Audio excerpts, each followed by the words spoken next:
trying to keep me down all this time. I'm trying to make it out. They wanna make it, they wanna make it.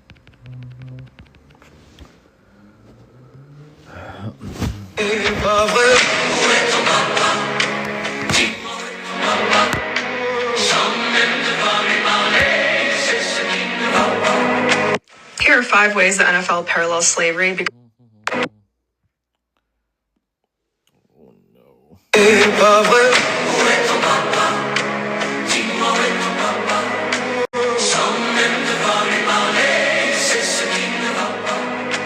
Here are 5 ways the NFL parallels slavery because black bodies in pain for public consumption has been white American entertainment for centuries. Starting off with ownership, there is not a single NFL team owner that is black. There are only 2 people of color, and they are not black. About 66% of NFL players are black, and only 30% are white. Head coaches, however, majority white. Owners, white. Here's another graphic with more recent data from 2021. Number 2, black pain for profit. This is a depiction of 2 enslaved people fighting each other for the entertainment of the white slave plantation owners. John Finley, who was a freed slave from Alabama, talked about how plantation owners would match the slaves by size to pit them against each other, and that it was more for white folks' enjoyment. Number 3, trading and judging a black man's value based on the physical attributes and qualities that he can bring to the sports team.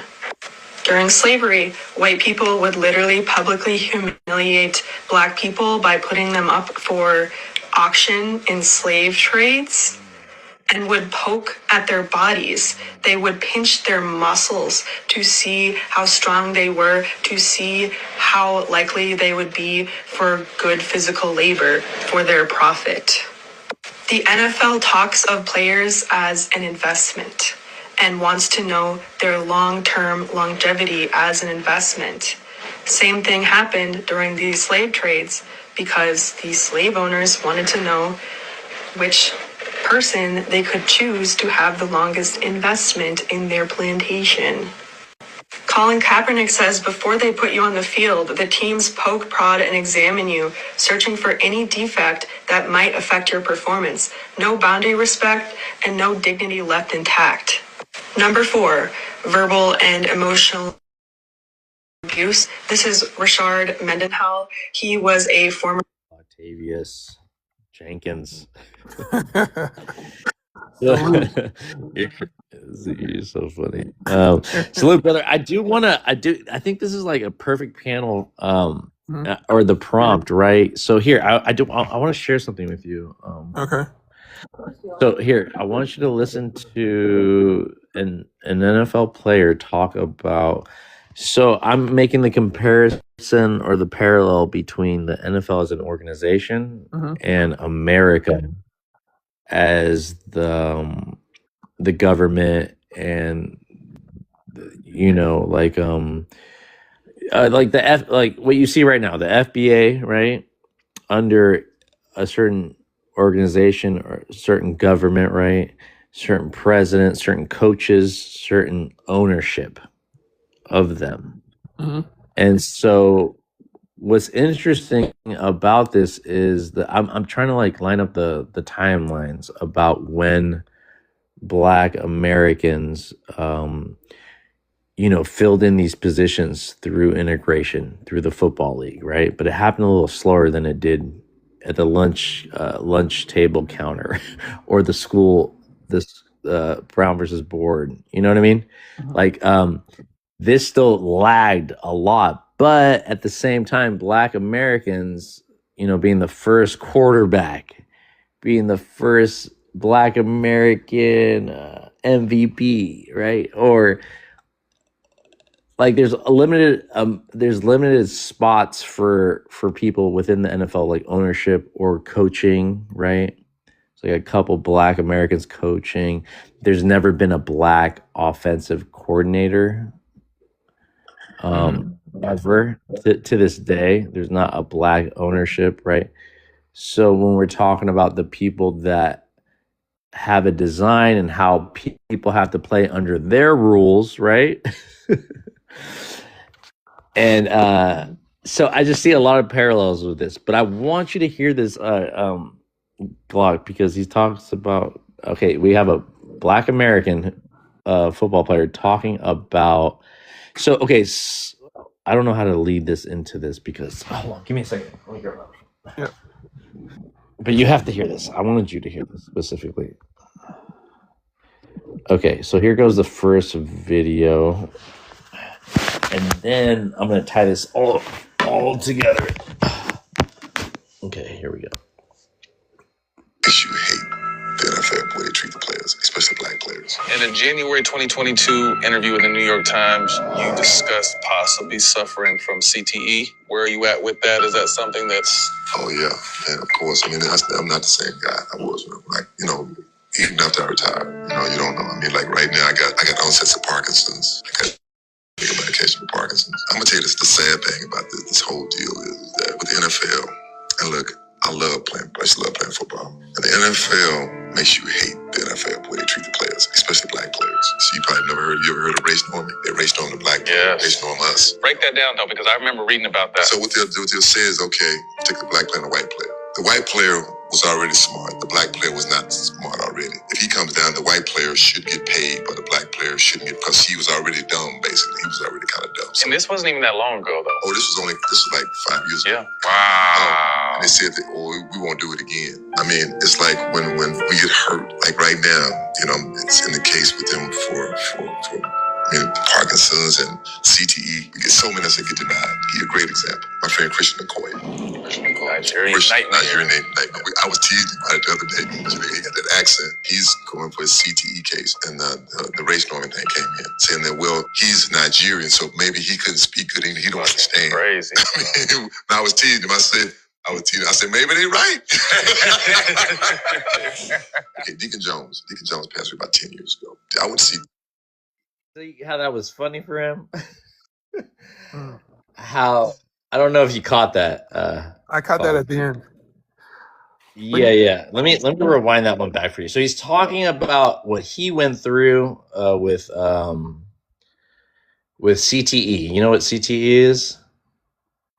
Yes, it's actually a Nigerian doctor, an Igbo doctor who was the first one to- I was gonna lead into that. You already Dr. beat me to the Amalu. punch. Yeah. You already beat me to the punch, man. Exactly. So it was just funny hearing him. This is a black American talking about how, okay, so the payout for CTE, they would try to use this excuse about them being already dumb. So any damage to their brain didn't really matter, right? They'd try to make a case for that. But listen to him again. How he joked around with a Nigerian friend about him having an accent and not being smart enough, and joking, well, because again, at the end of the day, Glock, when there's an African playing football, right? It doesn't, it like one of the questions says, if an NFL owner benches an FBA over a tether, do you get a vote? So again, like they're always like, you're gonna undermine us, you're taking our jobs, and you know what I mean? But like at the end of the day, who has just like the white government invites black immigrants with merit, you know, or their doctor degrees or tech or whatever, you know what I mean? But this is the same scare tactic. So he's joking with his friend, but I feel like he's being serious too, because he's like trying to undermine him. He's saying like, look, you are just dumb because of your accent. I'm dumb because I got CTE. But here, I'm gonna run this one. He got that accent. He's going for his CTE case, and the race norming thing came in, saying that, well, he's Nigerian, so maybe he couldn't speak good English. He don't understand. Crazy. I was teasing him. I said, maybe they right. Okay, Deacon Jones passed away about 10 years ago. I went to see Deacon way before he was in the hospital, before he was sick.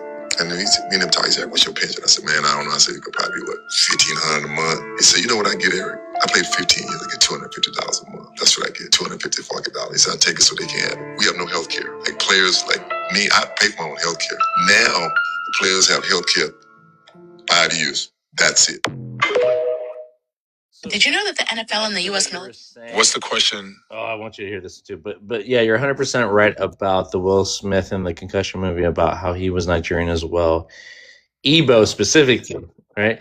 Yeah. And correct. how he was ignored and how he was fighting against the NFL system, and they try to quiet his results and what he uncovered there, you know. Yeah.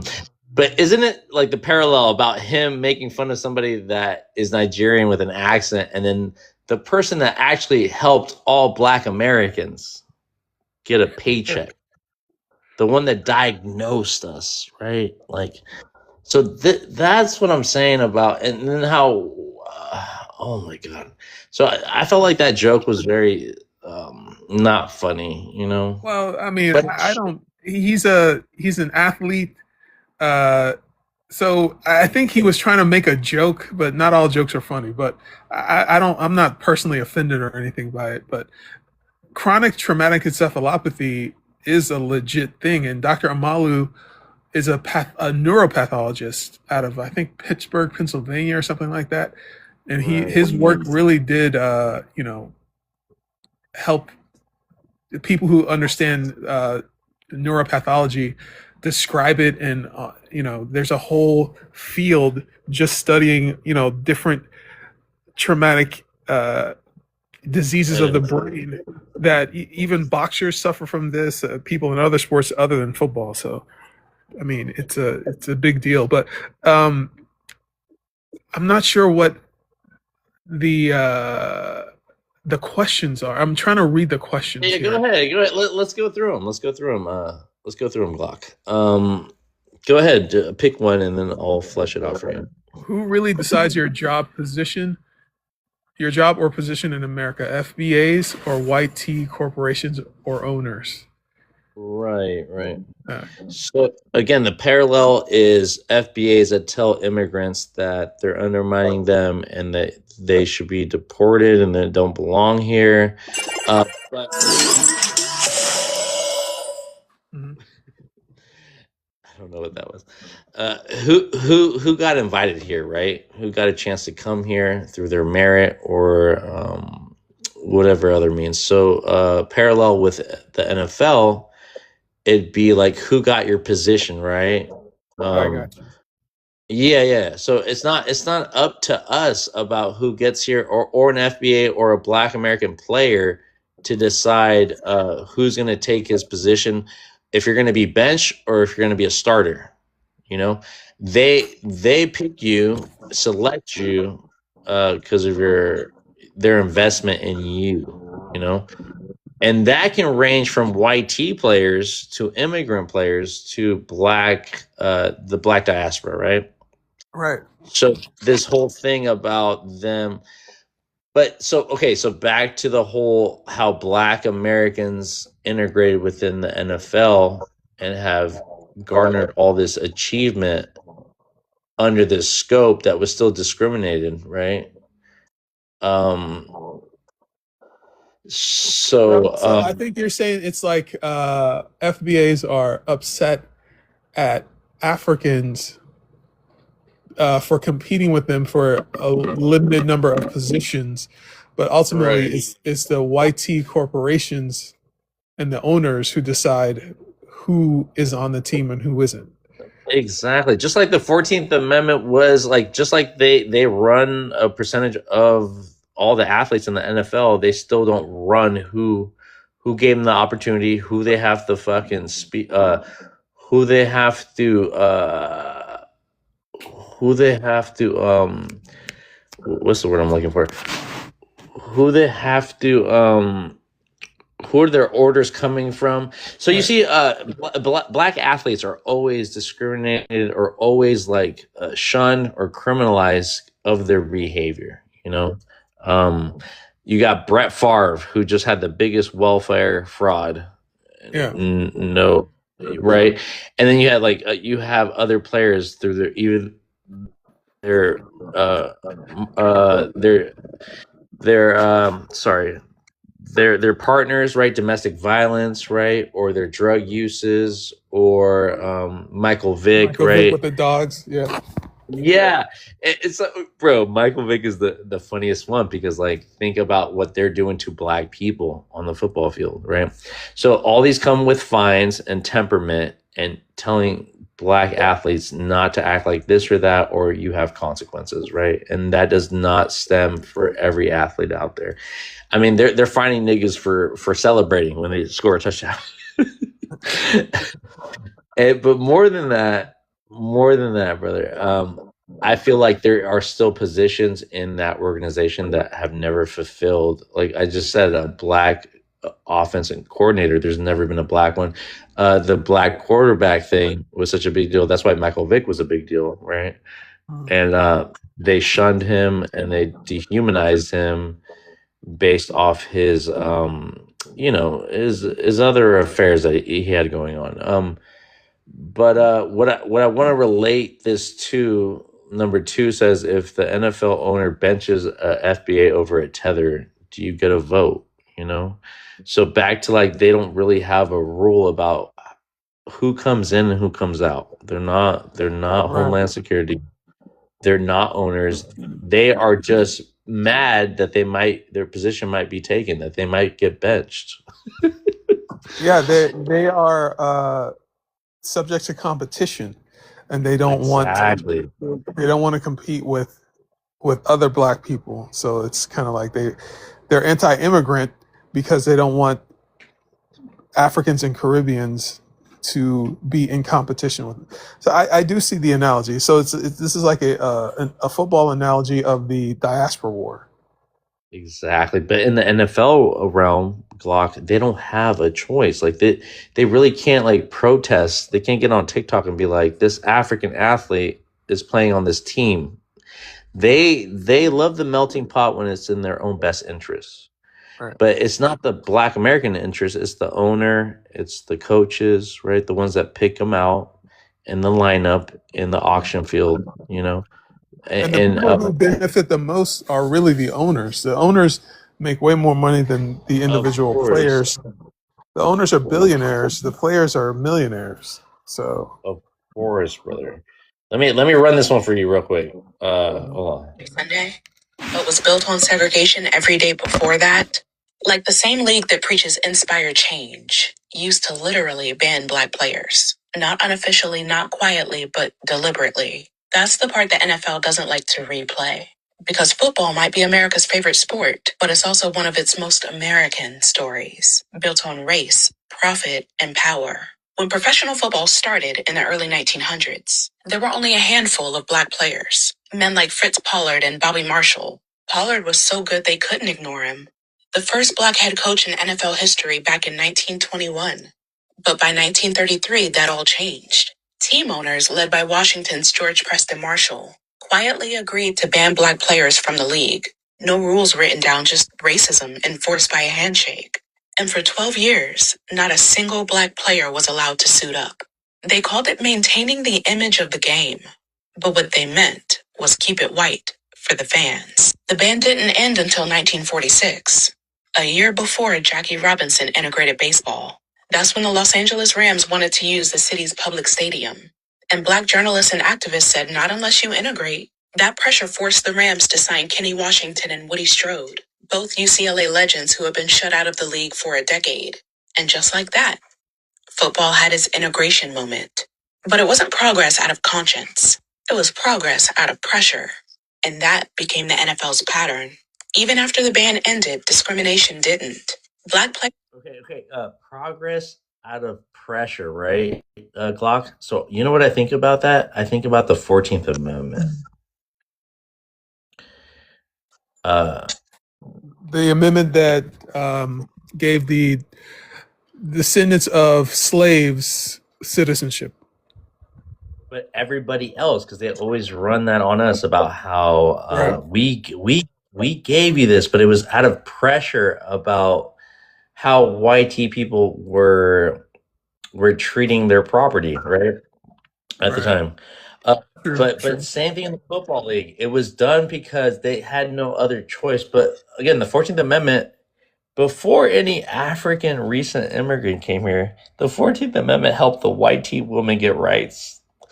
The European immigrants to get in here,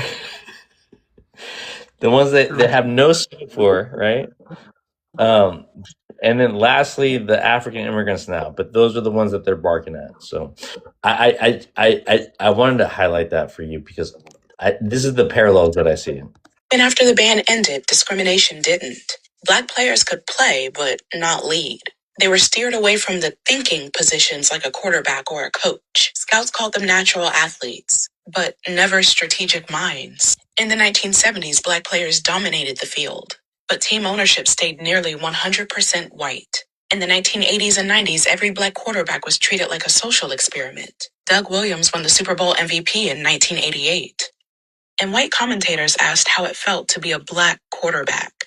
Fast forward to today. Black athletes make up about 60 to 70% of the NFL's players, but there's only a handful of Black coaches and zero Black majority owners. They love our labor, they just don't trust our leadership. So yeah, football looks like unity now. End zones painted with end racism, commercials about justice and players taking a knee. But behind all that PR is a sport built on the same hierarchy that it claims to resist. From Fritz Pollard to Colin Kaepernick to Shedeur Sanders, every era of football had its own way of punishing Black excellence. First with bans, then with bias, then with silence. Because in America, even when a scoreboard says equal, the system still calls the plays. So poetic with it. And then this is I'll play it. This one maybe I don't want to take up too much time about, but I did want you to hear this. This one is more like nationalism, and you can see this with the Black American rhetoric about everything that the military does and how it's been indoctrinated. But let me play the. U.S. military had a recruitment partnership, and nobody bothered to tell the public. So I was looking up something earlier, and the whole time I'm sitting there like, oh, so we were never supposed to catch this, were we? Because a lot of the patriotic traditions that we grew up seeing during NFL games, they weren't traditions, they were marketing. And here's where it gets weird, and by weird, I mean completely predictable. Those giant flag ceremonies, the emotional soldier homecomings, the pre-game salutes, the tributes, and the military hype moments that some of us really thought were spontaneous, a lot of them were paid for.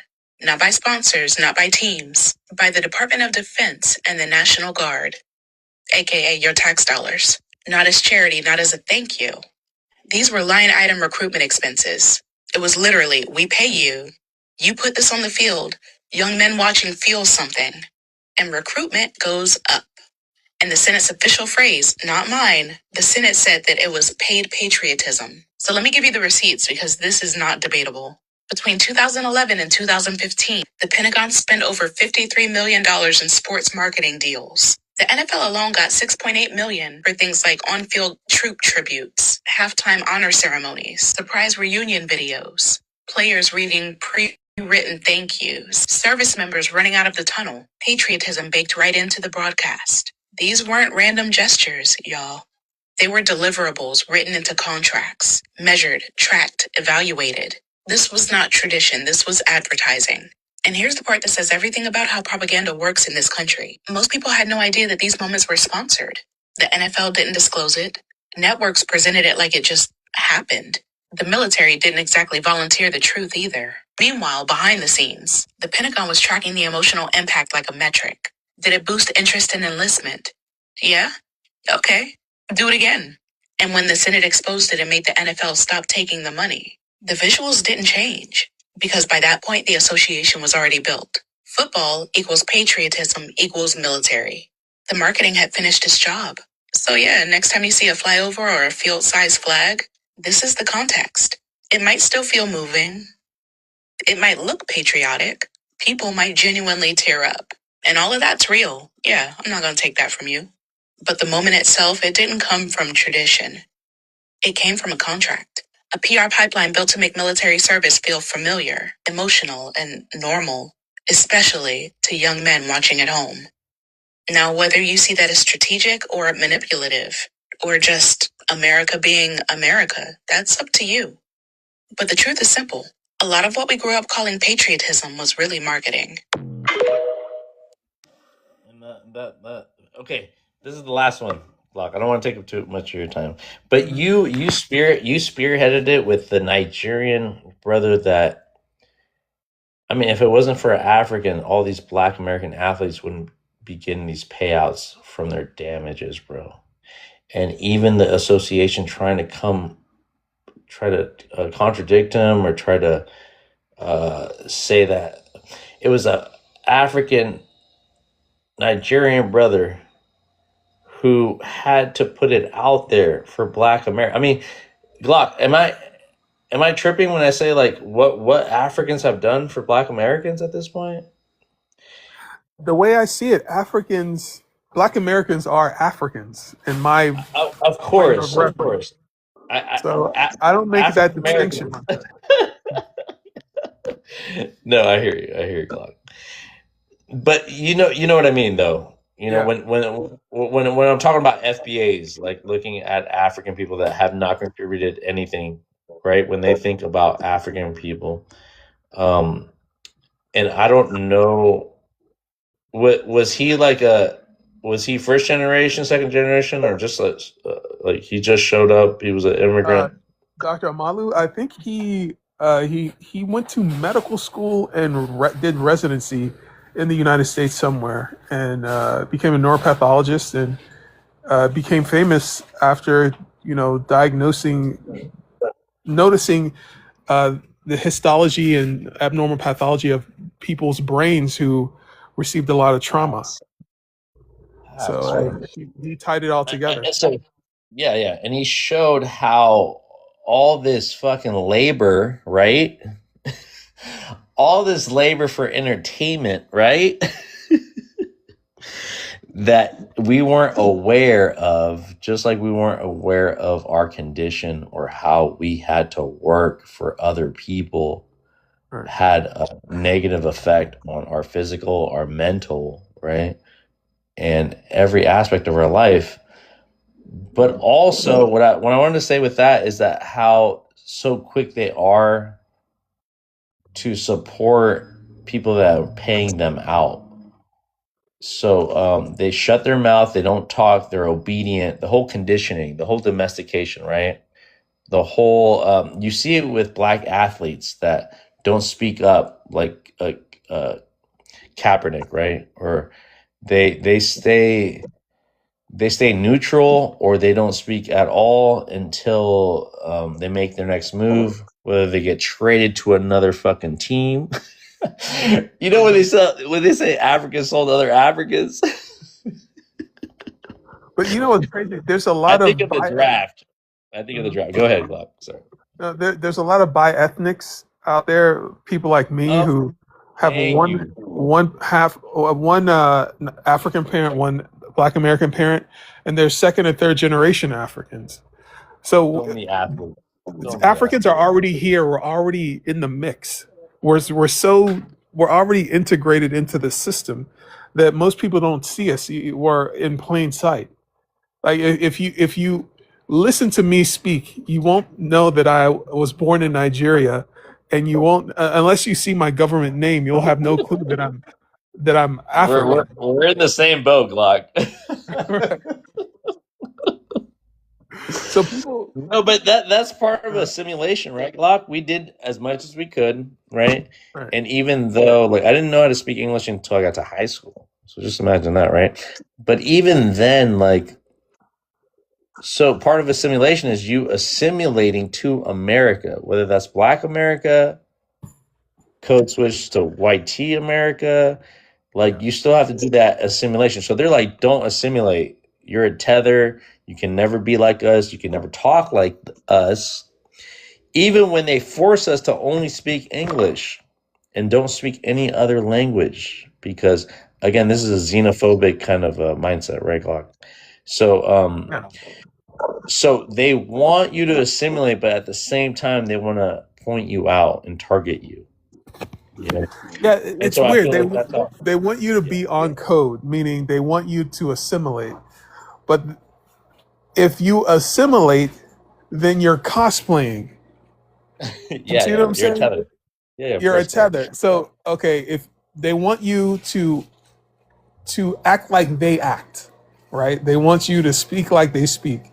But if you do that, It's then you're offensive. a Yeah, yeah. cosplaying tether, and you're not. You know, they now they want to gatekeep you. So it's like Right. they're doing both things at the same It's the time. same thing that the Europeans did to the other minority European immigrant. Remember, because they're all on code when it comes to them being white.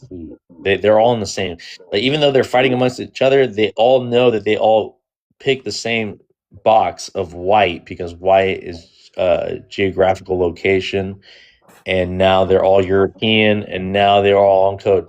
Our issue is we can't come all on code with black because now they want to monopolize black. They want to be premium black American Negroes, Yeah, and now all these other black people from the diaspora that they complain about them not being black while they push them away from being black or American, right? Because now we have the anchor thing, right? So I gotta be here for 300, 400 years to be an American? No, that's not how the law works, that's right? But crazy. Yeah, that's their narrative. That's their narrative. it's like okay, if I retain my Igbo identity, Yeah, then I eat bush meat. I practice open defecation. I'm all these negative associations with Africa. right. If I assimilate into American society, somehow, if I You're wear cosplaying.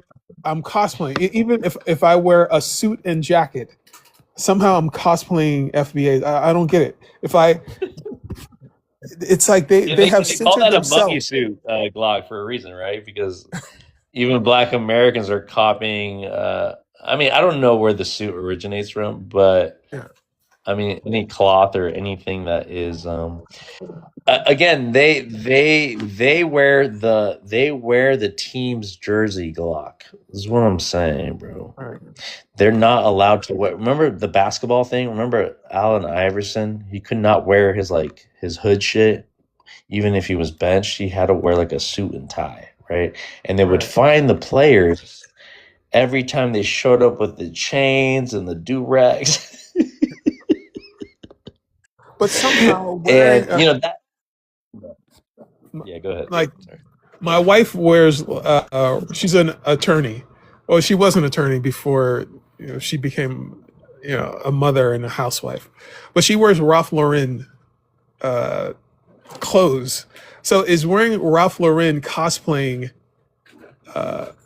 FBAs? Is wearing any famous Fancy. label maker, is that like why is it cosplaying Right. to So dress Black like Americans to always wear a European designer or wear an American designer? How is that exactly cosplaying Gucci. FBAs? Exactly. Exactly. So they're trying to gatekeep something that They don't own. that is gate kept from them ownership. And even black, they didn't call And they themselves black. emulate it because right. Oh my God! Wait, Can say you that again, imagine? Claude. Okay, imagine. Okay, black people in America went from colored to Negro to black to African American. It's a euphemism that all describes the same people, people who come from Africa, They got right? nationality at the end of it all. Yeah. Right. And they say that, okay, they were reclassified. But being reclassified means that they didn't select these names for themselves. So they are gatekeeping a name that they didn't even call themselves. So they're gatekeeping the white man's name for them. And they want to be the only one that is referred to by what the white man named them. Right. That reminds me here. Let me share this one with you, Glock. So this is Tariq Nasheed speaking about how the brand of a runaway slave, right? And these brands that people wear when we're talking about clothing, right? Designer, right?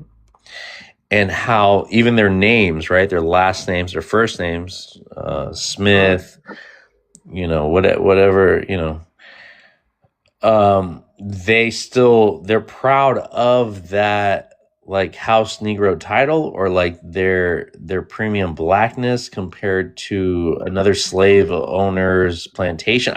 But hear Tyreek talk about the Saints brand here. During slavery on plantations out here in Louisiana, during slavery on plantations just like this, the French was dominating this area. And whenever there were black people who ran away from the plantations, they would get branded. And the brand would be a logo of the French heraldry. It's the fleur de lis. And they would get branded on their shoulder, or they would get branded on their cheek with this fleur de lis logo. And what's interesting about this logo, now this same logo for the New Orleans Saints football team. So a football team dominated by black people playing today are walking around with logos of runaway slaves. And let me play this one for you too. I know, bro. I know. Okay, hear this brother talk about how this is a black American brother talking about a black athlete and breeding. Okay, hear this one. They ask you, he's talking to his sons. He's talking to his sons. Okay. What's the question that they ask you most about how you got 3 kids to go D1 and 2 in the NFL? They want to know, in general, how I did it. I believe in breeding. Look at you. Good athlete. I'm black. Mom's white. Now, I don't step on it once. You can't keep stepping on it because you're going to mess it up. You're going to weaken it. You can't keep cutting it? Can't keep cutting it. No, you and Brooklyn, because Brooklyn's half, if I you cut got it, a chance. If I cut it one more time, it's over? You can't keep cutting it. You got to be careful. You can't keep cutting it. You got to think about that. You know what I mean? No. I like how he's dead ass. If I'm black, I got the black gold running through my veins. Oh, I'm excited. I'm just going to find the right person to mate with. Right? And if I'm white, I'm saying, let me get one of these brothers around here. If you want to have athletes. If you don't want to have athletes, then just go ahead and just spread your seed wherever. So why'd you cut it once? What else? Because you could. I know I can cut it once. Because he's gold. I got that black gold in me. And Mama got that big chin and big toes. I said, look, ain't nothing wrong with big toe woman. Big chin. Who says a big chin? You got to think of this stuff. Some guys don't think of it until later. They go, like I'm standing at Pop Warner. You wouldn't know it. You on the field, one of you guys on the field playing.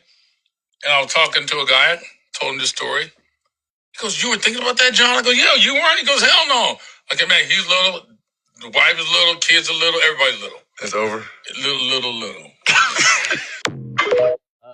FBAs are scared to come up here and ask. I feel like we just got AX. Come up here, bro. I'm sure you're gonna be qualified enough to speak on these issues. I got one more for you. Trouble asks a really good question. Okay, she still wants to know how he picked. She still wants to know how he picked the name Nasheed for his last name. That's a good question. Why wouldn't a foundational Black American pick that name, an Arabic name, Tariq Nasheed? Isn't he tethering to Arabs now? Like, why? How come nobody is not calling him out for cosplaying Arabs with that name? But go ahead. It's a good question. That's a good question. That's not an FBA name. It's not an FBA name. He could at least have an FBA name. Trouble, come up, please. We have talked about this. You're 100% right, though. Yeah, so he was a Pan-Africanist, right? And he was a Moor as well, right? He's one of the Maroons, right? So during that transition, he switched his name up. You know, he got a different name. Hey. Alaikum salam. No, Nasheed is interesting because Nasheed is like Islamic poetry. So it's not a common name either for like a Muslim. But Tyreek, what country is that from? Is that like North Africa, Morocco? There's another Arabic name. Yes, it sounds like Arabic. Yeah, right? so the Tyreek, the tariffs, right? Tyreek, I So the think guy that founded Alan Deleuze. Oh, go ahead, Trouble. I think it's a variation of Tarek. Right. And it comes from tariffs, right? I believe that the original term of tariffs. I have no clue. That's not a name we use. Tyreek, I'm I've only heard that name in people who practice Islam. I've never heard a Christian Tariq. Yeah, Trouble. But Tyreek was the name of the guy that founded Al-Andalus. Like he's the one that crossed over to Europe, right, and made it. I don't know. Let me look. Tariq means history. Obi says. Here, I'll look too, because I'm pretty sure about this whole tariff thing. But here, let me look too. Glock, can you introduce the new guy? Salute. We have a new panelist, Real Tampa Kid 25. Yeah, you're right. What's your race, your ethnicity, and what do you have on the prompt or anything that you've heard so far? Go ahead. Good afternoon, y'all. I'm Black. My mom and dad's from Cameroon, but I was born in Jacksonville, Florida. What else you was about to say? What do I think about the prompt? Right? Yeah, or anything you've heard so far discussed. Oh, shoot. Well, Tyreek and she just had a whole trip to Senegal. And, that's what made the FBA's, mad, because they didn't think that their leader will go out his way to go have a blast in Senegal and eat some good old jollof fries. You feel me? So, yeah. And they even mad at iShowSpeed for like showing their true African culture and actually going to Africa and, making a deep connection with, the Africans that he saw over there. So, the FBA that triggers them that, he's over there showing the good side of them instead of the bad side. So yeah, that's what I got to say about that.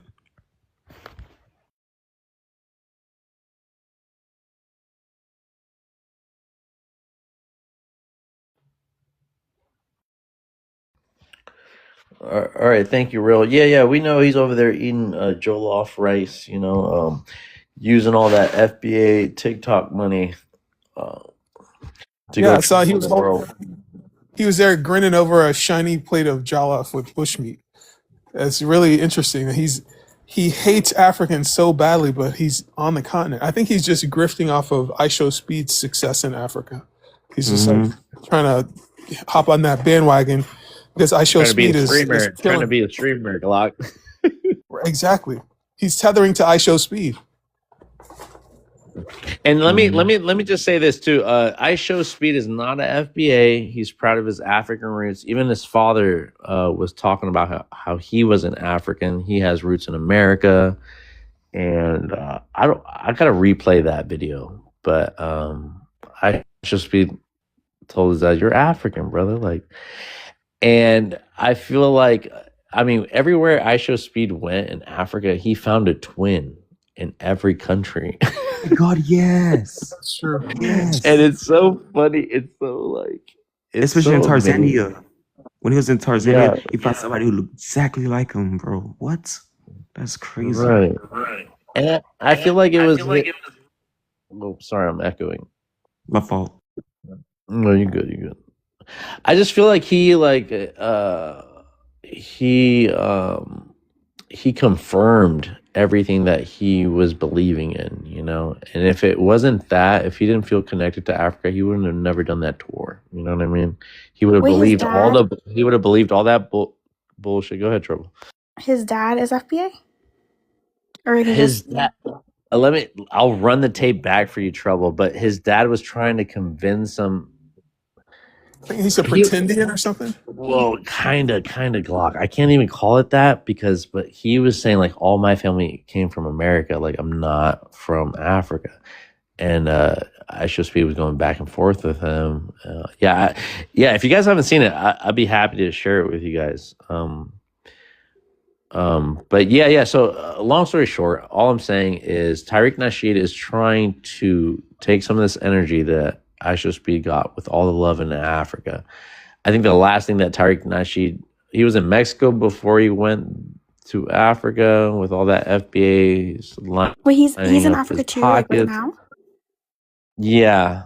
He's They In just got a so picture of him. funny. In Senegal.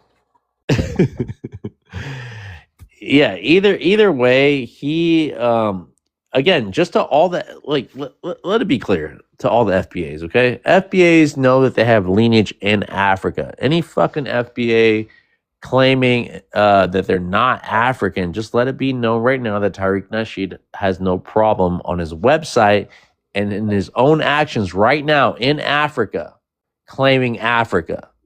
You fake FBAs claiming you're indigenous or you're not you're FBA, but you're not African. Okay, so I'm gonna leave it at that. I'll land. Can I say something though? I don't think I'm not begging anybody to be African. If you are indigenous, if your grandma told you you're Indian, then that's fine with me.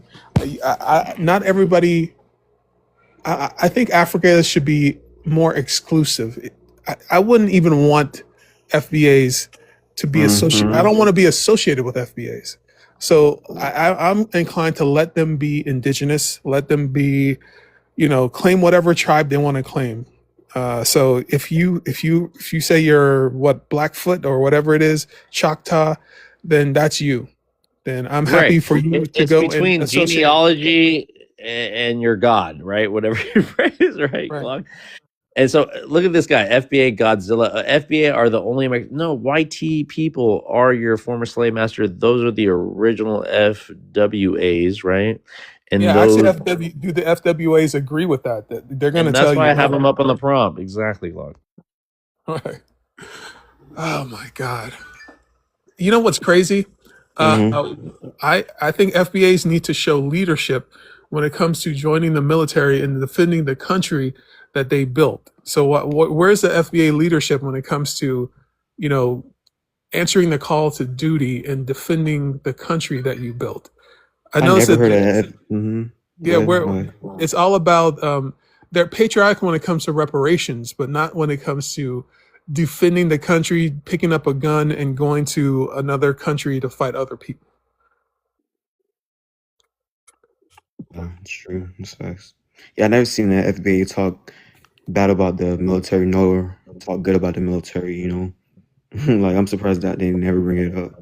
Well, for me, I never seen one bring it up. Yeah, they want to vote the couch and they want to. This is not our fight. Everything. They will have a very passive stance when it comes to defending the nation that they want to gatekeep, which is very interesting. So if you're that patriotic, why don't you should be the first one jumping up to answer the call of duty? But that's not them. They're only patriotic if it comes to maybe getting reparations, and that's it. Right. So they're fighting amongst their own because again they always punch down, they never punch up, right? So like FBA said, we fought every war we fought. Again, who set the precedence for the war? Who sent you out there on the front line? Yeah, who put you on the used front you line as to a get sacrifice? you're cannon fodder put out there to take the heaviest casualties, and you're bragging that a global empire put you on the front line to be unalived, and for a country you were segregated in and not seen as full citizens until just recently. So I don't know what we're bragging about. This FBA talking about karma. If anybody got Right. karma, So here, I'm gonna invite him up. You coward ass nigga. Come on up, FBA Godzilla. Yeah, so much shit to say. in the comments. If FBA's run shit, then why they still sundown towns? Riddle me that. The fuck? Have you served in the military, sir? Who? This man that said every war we fought in. He wants to brag about what his ancestors did, not anything that he actually did. If you notice, their greatest accomplishments are in the past. The greatest thing that they ever did is something that they didn't actually do. So imagine you want reparations for something your ancestors suffered. Your greatest accomplishments are things that your ancestors did. But you yourself as an individual, you can't be bothered with anything like that. Look how they treat YT veterans. All right, let's just leave it at that. Like at the end of the day, they don't. They just leave them homeless on the side of the street. Africa. Well, she's a coward. Come on up too. Come on up. Why y'all so China. angry? For real, they're so scared too. I don't know why they won't get up. What they're going. All right, China. Can I get you to introduce yourself with your race, your ethnicity, where you're from, please? China, you there? You can. Yes, I'm here. Okay, sister, can you introduce yourself with your race, your ethnicity, where you're from? Yes, I'm an American, and I'm from the South. I'm from the Southern region. Okay, white American, black American, which one? I'm an American. Sister, What's I your need a race? race and an ethnicity, and I know where you're from now, but please work with us, all right, China? Mhm. I'm an Indigenous American. Indigenous. Yes. What tribe do you come from? What's the name of your tribe? I choose not to answer that. I choose not to Because disclose you don't have a that. tribe, that's why you choose not to answer it. Yes, Because you All don't- no, right, China. I choose not to China, disclose we're that gonna give you. information. Okay, China. I don't China, have to what do tell you you mean where by what what do you tribe. mean by fuck? What do you mean by fuck Africa, China? Because the thing about it is, I don't like when people sit up here, even though I coincide with being indigenous, I don't like when people attack FBAs for gatekeeping the lineage or telling the truth. So you The truth is indigenous the truth. protecting Man, y'all got FBAs, brain China? rot, man. Come on What now. you That's mean? not We fair. just respond to Look, FBAs that talk crazy. Look, FBA. again, here We're the y'all same people. go. We the same China, people. no, here you fucking It's go. like Here it. you fucking go. How So are here you the you are, same bro. people when you're Here, indigenous? I got a Glock. So you're presenting yourself. You're a coward. You're a closeted FBA, or you're indigenous, and Wait a minute. and Hold up. Wait a defending. minute. Hold on. You're defending what? This is the issue I have with pretendians, right? Ah, coward. Hold Y'all on, share the same sister. brain. Sorry. I didn't mean you, China. I meant like the whole group, right? I love how y'all come to the protection of FBAs that shit on Africans, even though you guys claim to be American, have nothing to do with FBAs. Because let me remind you guys, the FBAs have ancestors and descendants from Africa. You can't protect the FBA and shit on Africans because the FBAs. Look at Tyreek right now. Look at Tyreek Rashid right now. He's eating Jollof rice. Okay, And he's an always African, visit sister. Africa. He's always went over Sister, there. so And FBAs are Africans. All right, no, China? they're Always not. say No, they're not. They're a new Oh, group here of you people go. now. So you're delusional. You're confused about what a fucking FBA. Go read up Why on are the you FBA cussing? website. Why are you cussing? I'm Because they're What are sorry, you? talking China. crazy. I'm sorry. I'm They're a little talking crazy. upset. That's I'm a why. little upset. What you I upset don't. about? Because we not Africans? We're You not said generic fuck Africa. Africans? You said No. fuck Africa. That's What what the if I fuck said I'm fuck upset about. Chicago? What if I But said fuck I Detroit? don't care about you saying Fuck a Chicago. pretendian. What about New Fuck a Orleans? pretendian, China. Listen. It's I'm just mad. weird. It's just weird. You Here, don't let me know Say let me who. let whatever you me. want to don't. say. Hold It's on, weird China. because you I don't know want this to be who. productive. Trouble. I want this to be productive. I'm sorry, China, to cuss at you. I'm really just coming at the people that shit on Africans. You commented, "Fuck Africa," okay? So we're gonna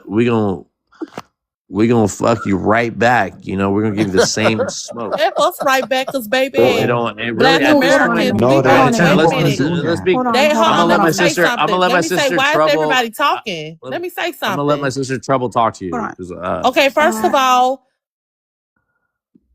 on that if you get muted, stay muted, y'all please. been Those are my mods. Those are my Just let mods. her. Let her. Go ahead. I'll let her go.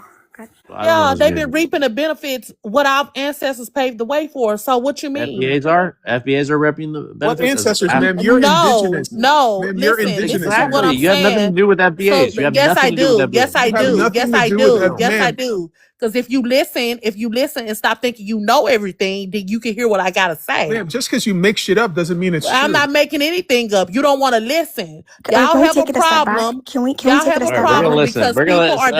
Go Let's ahead. delineating. take it Go a ahead. step You got. back. You Y'all got. okay? I'm gonna give you a Let's just take it a timeline. step Y'all I'm gonna have give a you 3 problem. minutes. I'm gonna give you Y'all 3 have a minutes, China. problem because people are deciding to delineate, and we don't want nobody. No, ma'am.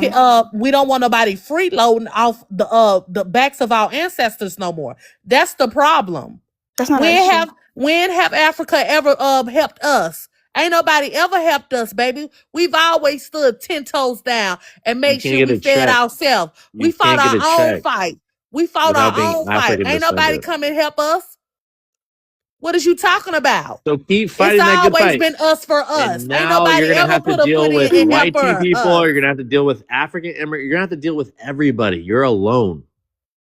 No, we're not alone. We are the most resilient people on the universe. Lies, What are you lies, talking lies, about? lies, lies. No, You what have FBA's your are. people done for you? Sister, You suffer FBA's from call black you a fragility. pretendian. FBA's call you a pretendian, China. They call you Don't know pretendians. FBA say that. Don't know That's a FBA. Pan-African term. Oh, Pan African my term. God. That's how she sound like now. FBAs don't say that to one another.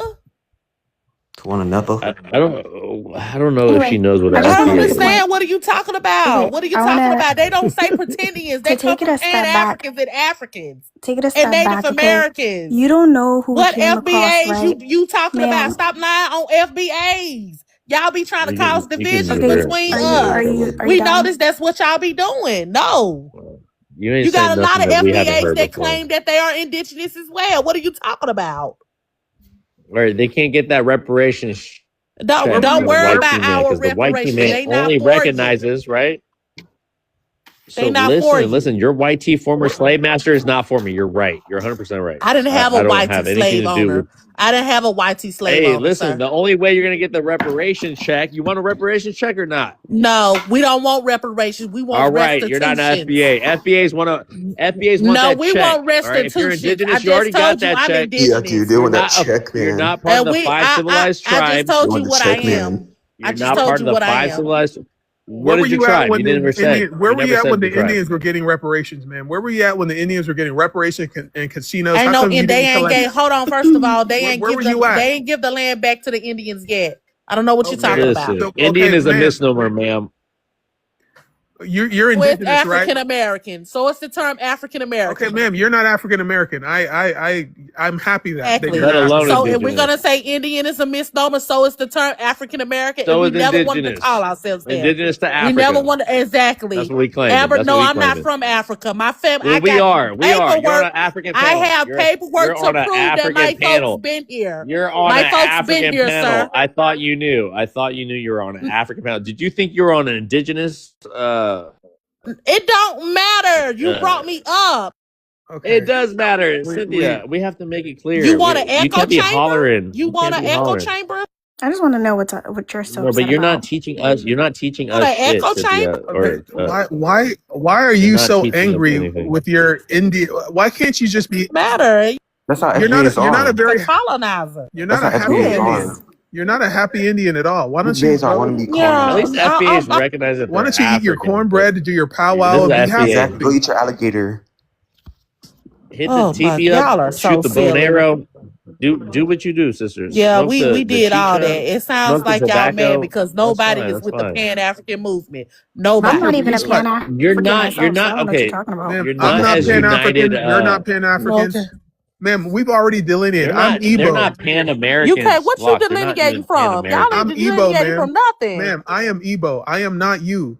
You're not me. Right. Exactly. So, I'm so not you African. So you yeah. be Indian. That's fine. I'm Igbo. So what is there to learn Delineation from has you, already China? happened. What is there to learn from you, China? Who's talking to me right now? What is there to learn from you? What are you Well, bringing okay. to So this what do you want to conversation? know besides I asking don't me want what to I know. am? What do you want to We know? already know. We already know what it is. It's fine. I mean, like, what do you want to bring to us, African, besides saying "fuck Africa" on the comments, right? Because we know you don't have shit to bring up to this table. No. Okay. So what do you want to know? So I already know that you said what's "fuck so Africa." We Yeah, already What was know the we not explain getting yourself. shit from for? Ryan, y'all. hold We on, already Can I know go? What was y'all the don't have shit to hostility for So contribute here, to with you? America. that's fine. But That's fine. We know you don't have shit to offer to this. ask Okay, let's go ahead and something? introduce I still Ryan. want to Let's go know ahead like and what introduce she was him. hostile Can I for. quickly ask something? I get it. Hold on, Ryan. We have to introduce you, my brother. Sorry. Okay, so we got a new panelist. We got Ryan. Please tell the panel what is your race, your ethnicity, and what are your thoughts on the prompt or what you've heard so far. Go ahead. Yeah, I'm a Herero from the black race in the continent of Africa in a country called Namibia. That's where I come from. In my country, the black race there has about 11 tribes. And then we have a white race that consists of the Afrikaner, the offsprings of the Dutch, and then we have the Germans, and then we have just a few people whose lineage, trace back to the British. I don't know whether they're Scots or Welsh or whatever, but roughly that's where I come from. So I'm from the black race, from a black tribe that survived the German genocide. 80% of our people were killed there. But coming to this prompt, who really decides your job or position in America? Of course, it goes for most parts of the world. The people who decide these things are the YT. Most people from our background have never really had the opportunity to decide their own fate. So everything, economics and whatever, even when black people try and revolt, the YT people would normally put sanctions on their countries and make them live miserable lives. And then they put some sort of systems in place where they take charge of land and so forth. So it's the same in Africa, where I come from, and it's the same in the West. It's the YT people in charge of all the systems, in charge of the economics, in charge of the social systems, like policing and so forth. And so That's a good. problem number two. So problem number two: if the NFL owner benches a FBA over Taylor, do you get a vote? Of course not. Of course not. You don't get a vote. You don't have a say in those matters, right? True. And then if football is a white-owned sport, how is America any different? It's not any different. System is the same everywhere. If married matters wife here, Africans, the fear of Africans, I think it's I can understand why Africans are here too, because it's like where you have a certain group of people who have a tight noose around resources, and then you have people in the queue, and other people come into that queue. Then the people who were already lining up will have to turn against the newcomers, because if the newcomers jump that queue. But at the end of the day, the people in charge of the resources are the same. So that we fear black people because it's more people coming to compete for the same resources. But even when African black people were not there, most probably the black or anybody associated with them their fate is roughly sealed, and I don't know until when. It's the same systems, right? So that's my take. Yeah, I agree. I don't think it's really a competition for resources, but they make it seem that way. So we have to go after each other rather than deal with them. Did you want to add something, Octavius? Tether therapy? Yeah. Okay. Yeah. In America, FBAs really are a contingent people whose fate depends on what the YT people will do for them or will say. But they will have you believe that, you have to check in with them, like they gatekeep and they run things here, when that's not really the case. I mean, and they talk about, let's say scholarships, right?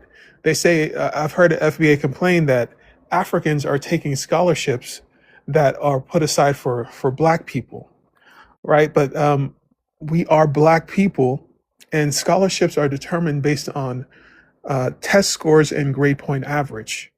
So if we are black people who get high enough test scores and high enough grade point average to qualify for a scholarship, then I don't understand why you're mad if we have scholarships. So to me, it's crazy to think that they want to have a monopoly on what it means to be black, and they want to gatekeep black. Like somehow to be black is to have to be a descendant of slavery in America, not to be African descent. And that's one thing that really makes me upset, because everybody knows that being black means that you descend from Africa, not that you were enslaved in America, in our land.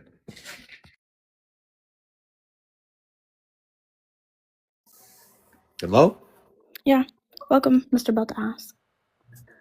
You want to introduce yourself? I'm a black American, mid 20s. Did you want to answer the prompt, or do you want to add to the conversation?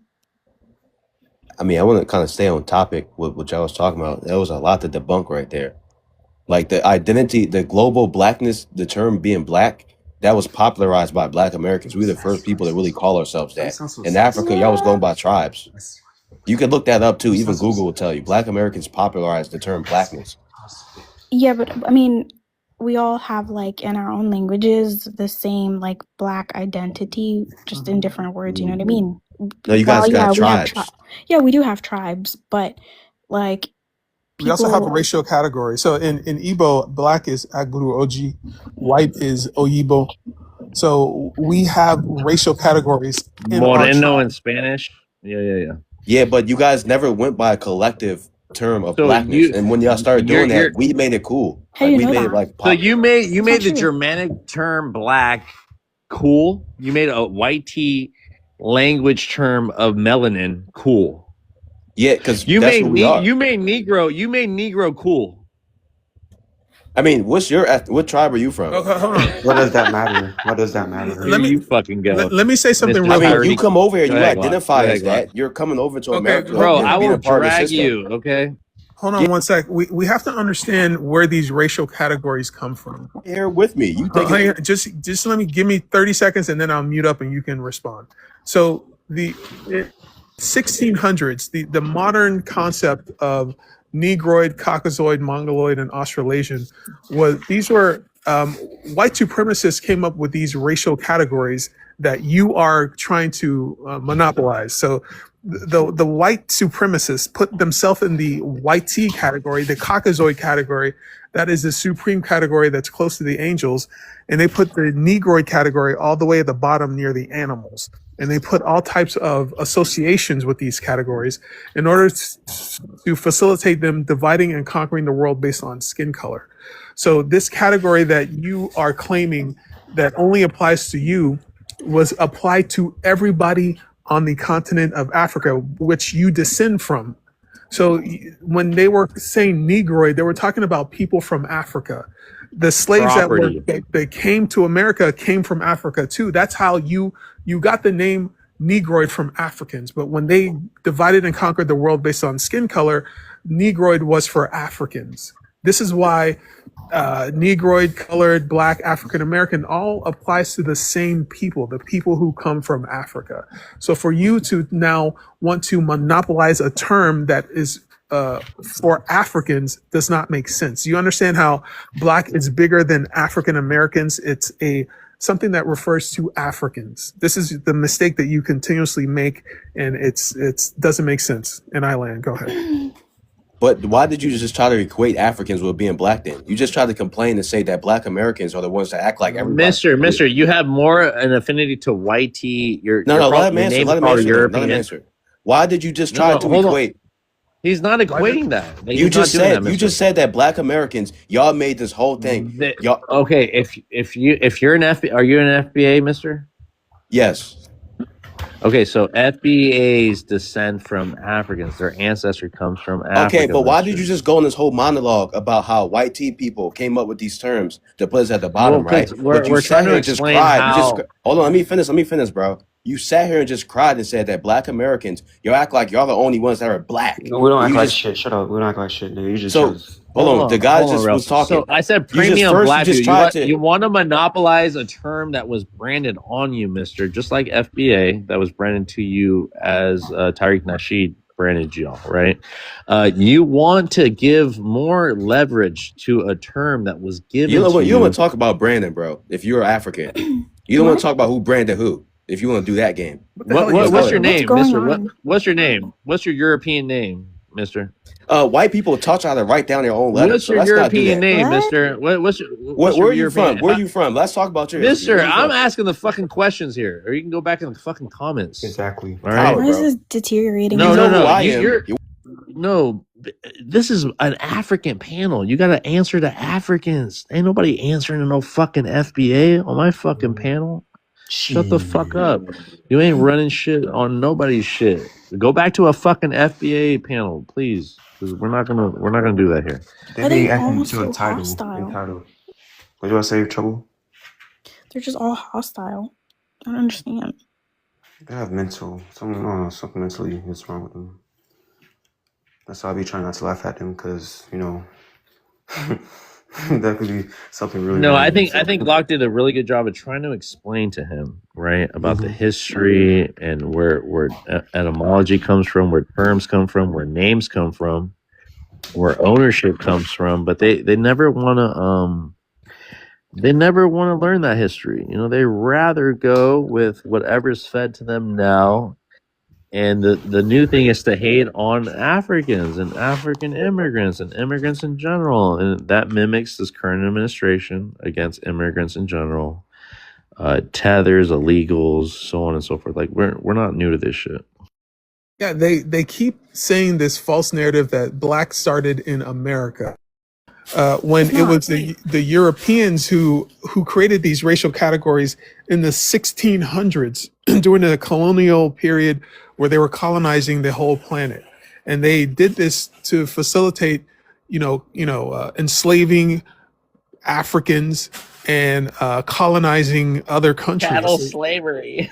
Right. So, but these FBAs think that, because the white T-man in America called me black, I own it. Not Exactly. forgetting the history of how is it that you got to America. That they colonized Nigeria. They called us black. They took some of us, brought over here to America, and called you black. But before we were black in Nigeria before you were black in America. I'm pretty Is sure that like my folks started like referring to themselves as black like when they encounter Chinese people, right? like, you know, during Silk Road trade and stuff like that. So it's weird to hear Black Americans say, "Oh, like y'all never called yourself black until we popularized it."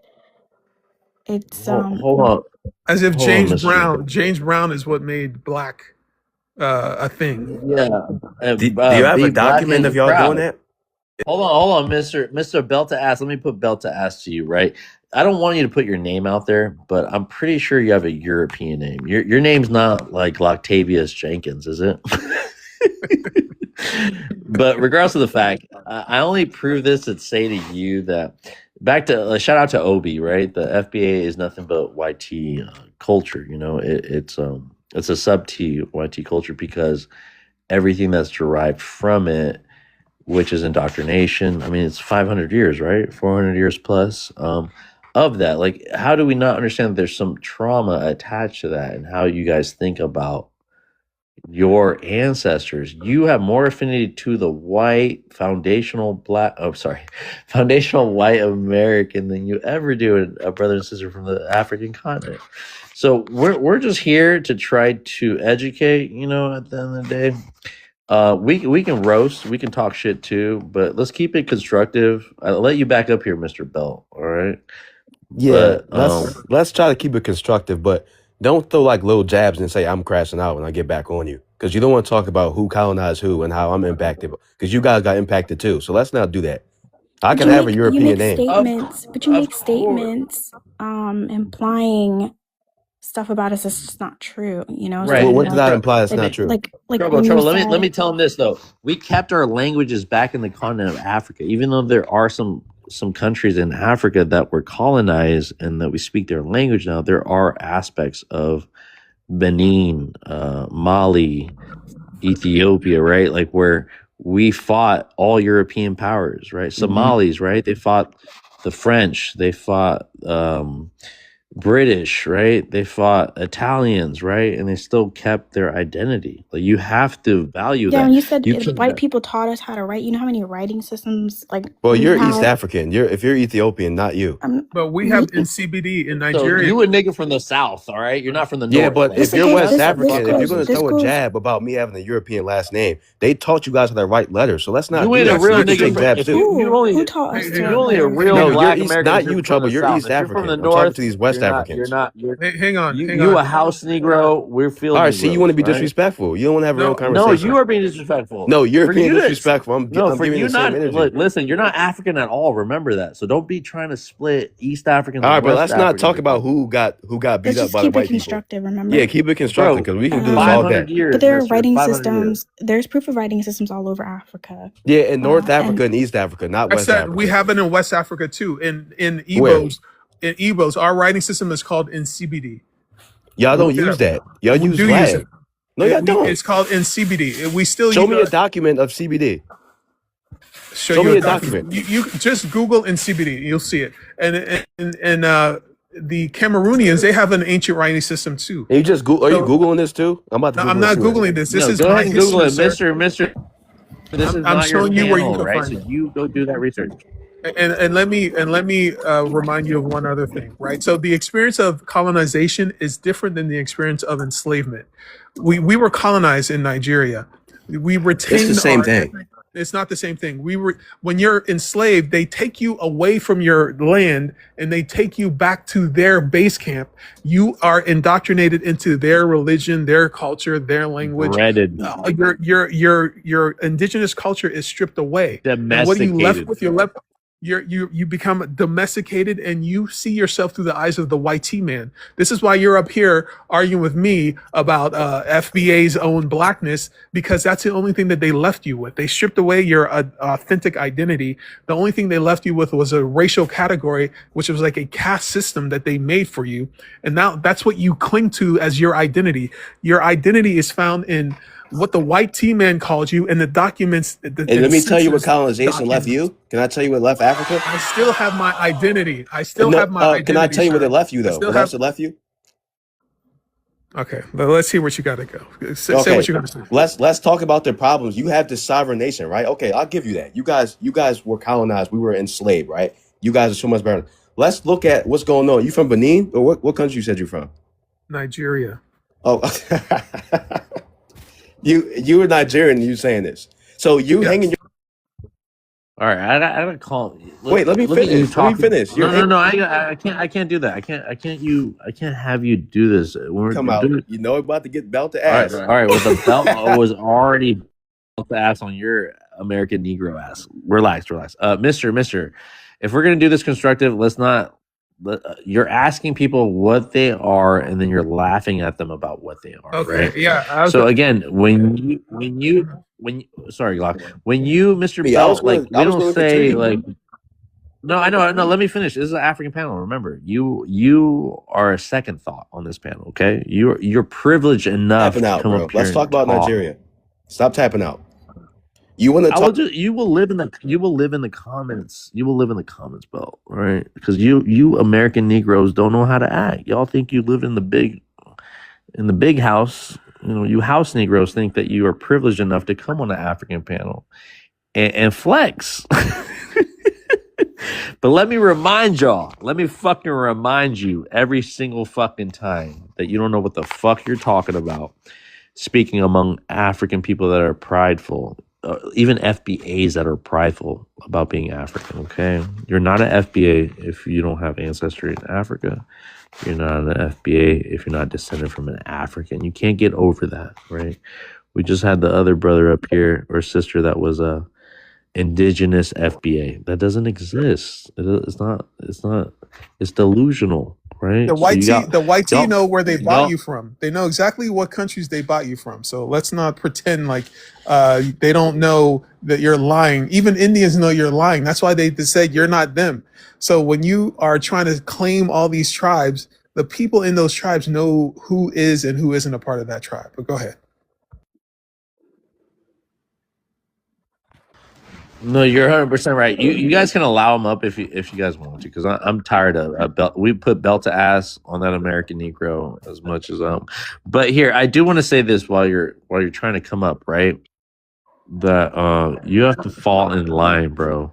You're not gonna. There's no red carpet up here, right? You're not gonna get the privilege that you usually get on. I don't know who you think you are, or they always send their worst, right? FBA's never send their best. I'll tell you that. But you guys always filter each other out. But again, belt to ass. All I have to say is, if you're gonna mock people from where they come from in Africa, best believe that Black Americans will mock you if you're a city Negro, a country Negro, right? A Baptist Negro, a Catholic Negro, or a Protestant Negro, right? A 49er Negro, and a Patriot Negro, a fucking vegan Negro, carnivore Negro, right? You guys are not as united as you think you are. And you think FBA, under that title, you're going to be united? There are Black Americans that would never, ever relate to an FBA. Never relate to that xenophobia ethnicity. There are African Americans that love that title as an ethnicity and will never give it up. And you guys are delineating from all those titles to become foundational Black American, owned by Tariq Nasheed, your pimp, your Mac, your daddy, you 304s. He's your brand ambassador. It's not something unique. It's trademarked. Stop it. All right, I land.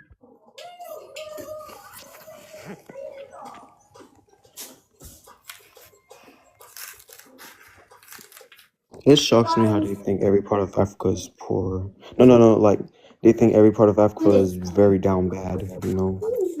That's another thing that bothers me. Every time I tell someone I'm from Cameroon, they think that we're very, very poor, you know? Like, But when you're talking yeah. to FBA, we have to delineate between FBAs and African Americans. FBAs are the Black rednecks of African Americans across the board. When you're talking to an FBA, you're talking to somebody.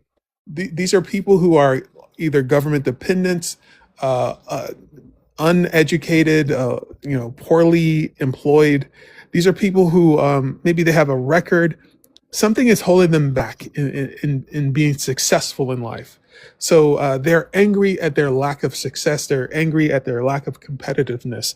And they think that changing their name to FBA is going to make them more competitive. They think that buying into a fake identity that Tariq Nasheed is selling is going to somehow make them more competitive. Maybe it gives them some kind of false confidence. But their confidence only exists online. When they get out into the world, they still have to contend with their lack of competitiveness. So these people exist only online. There's no such thing as FBA in the real world. There is no motion behind FBA. It's just an online identity that's the sole purpose is to generate profits for Tariq Nasheed. He's not going to win reparations for anybody. He's just going to, collect. He's going to travel Africa and the whole world. That's true. Lining up his pocket. He's going to collect money from Black rednecks to enrich himself, and not do anything for these losers. So I think we just have to let the losers lose, and I land the plane. Yeah, facts. And once again, I was gonna say too. What was it? Okay, we got a new person. Sorry, IFY Miss. I had to mute you because you have crazy background noise. But go ahead and introduce yourself with your race, your ethnicity, where you're from, please. Mm-hmm. You can unmute, sister. Oh, are you talking to me? Yes, ma'am. Oh, okay. Hey. Welcome to the panel. Welcome to the panel, sister. Can you introduce yourself with your race, your ethnicity, where you're from? Hi, y'all. Well, I'm an American. I'm an African American, African from Nigeria. An American because I'm here. So, right? Welcome to the panel, sister. Welcome to the panel. Do you want to respond to anything that's been said, or do you want to answer one of the questions on the front? Um, so who really decides your job or position in America, FBA or white corporation or owners? Well, as far as that's concerned, I'm answering the question, the first question. I would say FBA have nothing to do with as far as jobs in America is concerned. And in my experience as a director, hiring people both white and black. Well, when I hire a black person, I don't care if they're from Africa. I don't care if they claim FBA or whatever. I hire them based on um, their experiences and what I expect them to do. But what I've noticed in my experience as being a leader in healthcare is that most of those FBAs would rather have a white person as their manager versus their own person. Like if I hire an FBA to be a manager, they eat that person alive. Like they do all kind of things to make that person fail, and that's their own people. Versus when I hire a white person to be their manager, they respect the white person. So at the end of the day, I think the whole thing about FBA and Africans is just a misplaced anger. It's not Africans. Africans have nothing to do with it. Because at the end of the day, most Africans come here already rich, from a rich family, have their own things going on. They pay their tuitions in full, cash, and everything. And they go to school minding their own business. They're not like trying to do stuff to get money or all of that. And then when they're done, they're in a position where they're working hand in hand with white people like I do. But what I always do is try to bring another black person in the room. It doesn't matter whether or not they're Africans or they're FBAs. But when I do that, I'm seeing those FBAs being eaten alive, but they're full of FBAs, which is crazy. So as far as white jobs decision is concerned in America, FBAs have nothing to do with it. And the couple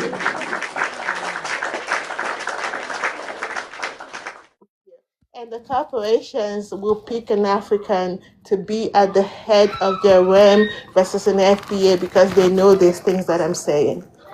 All right, thank you.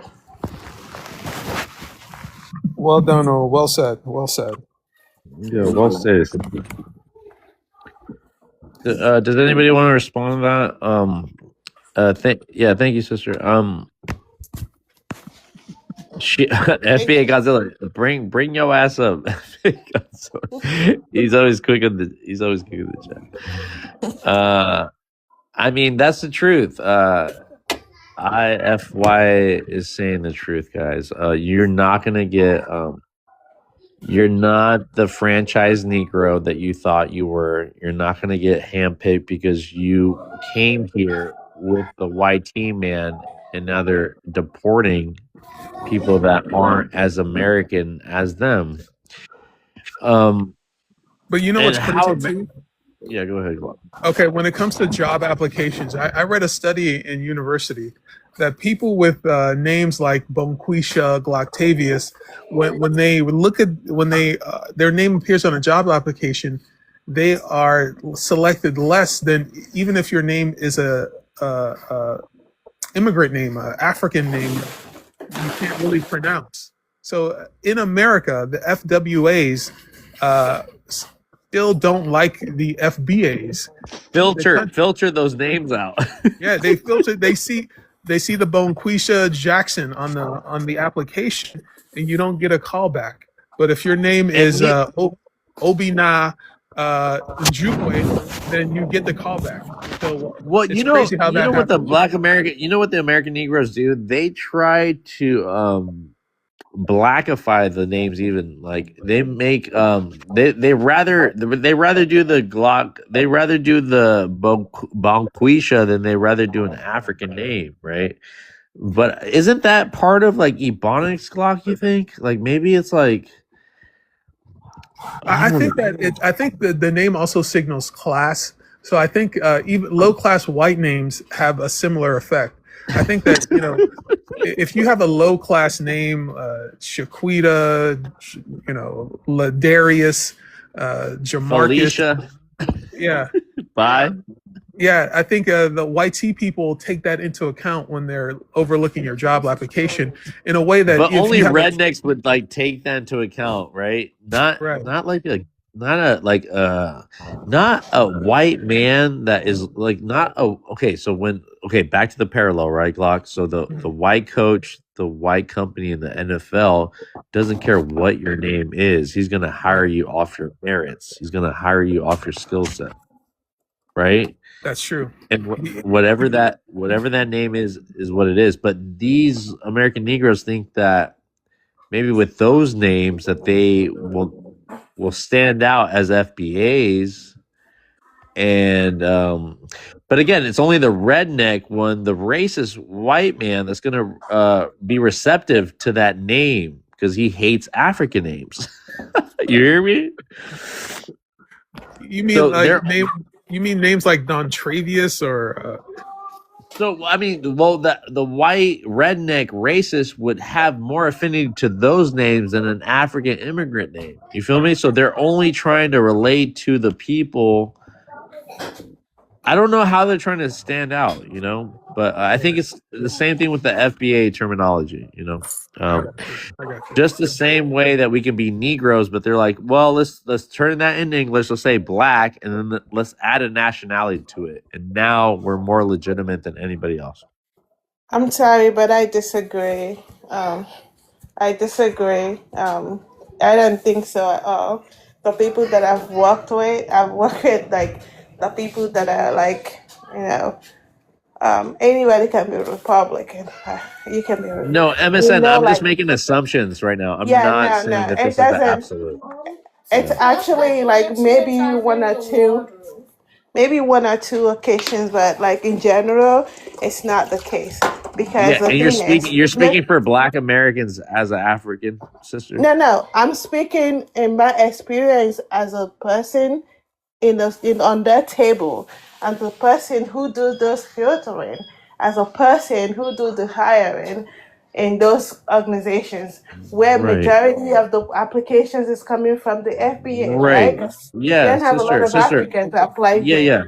But I'm You're right. saying that You're right, 100%. That's your intake, though. We're only speaking about how YT people view that applicant, not how you view it. that's what I'm saying. The white people that I've worked with, Okay. those ones that own the corporations, the one that you're talking about, the rednecks or the racists, they respect those people from Africa more than they respect the Black Americans here. Okay. Because they Alright. view those people from Africa as people with integrity Right. versus the people that they have enslaved and feel like they're nothing. So at the end of the day, I don't think most FBAs are realizing this, but I think people should sit back sometimes and think about why does people like Omar Johnson change their name to Omar. That's not his name. He changed his name to Omar because he knows that he's South African to a lot of people that he wants to deal with. And the reason is that they want their names to those ones that understand this kind of things, that have been in a position of leadership. They understand the respect that's accorded to an African when they walk into the room versus an FBA. But we do have to put some respect on African Americans. They are a noble ethnic group. They have done a lot for this country, so we don't want to come off as being No, that's not what I'm trying to do at And all. so I hear both sides, okay, and I appreciate every sentiment. What I was just trying to kind of illustrate, IFY, was that people can they can switch their names, right? Like Malcolm X, right? It was Malcolm Little, and then he became Malcolm X, and then he converted to Islam, right? Even Cassius Clay, right? Muhammad Ali. So there is an aspect about people reclaiming who they are, whether it be one name or the other. So the only thing I was talking to Glock about how I was trying to rationalize how these names come about, because a part of a Black American trying to reclaim themselves, but they do it in their own way, because they can't gravitate to anything Muslim or African, or you know what I mean. So they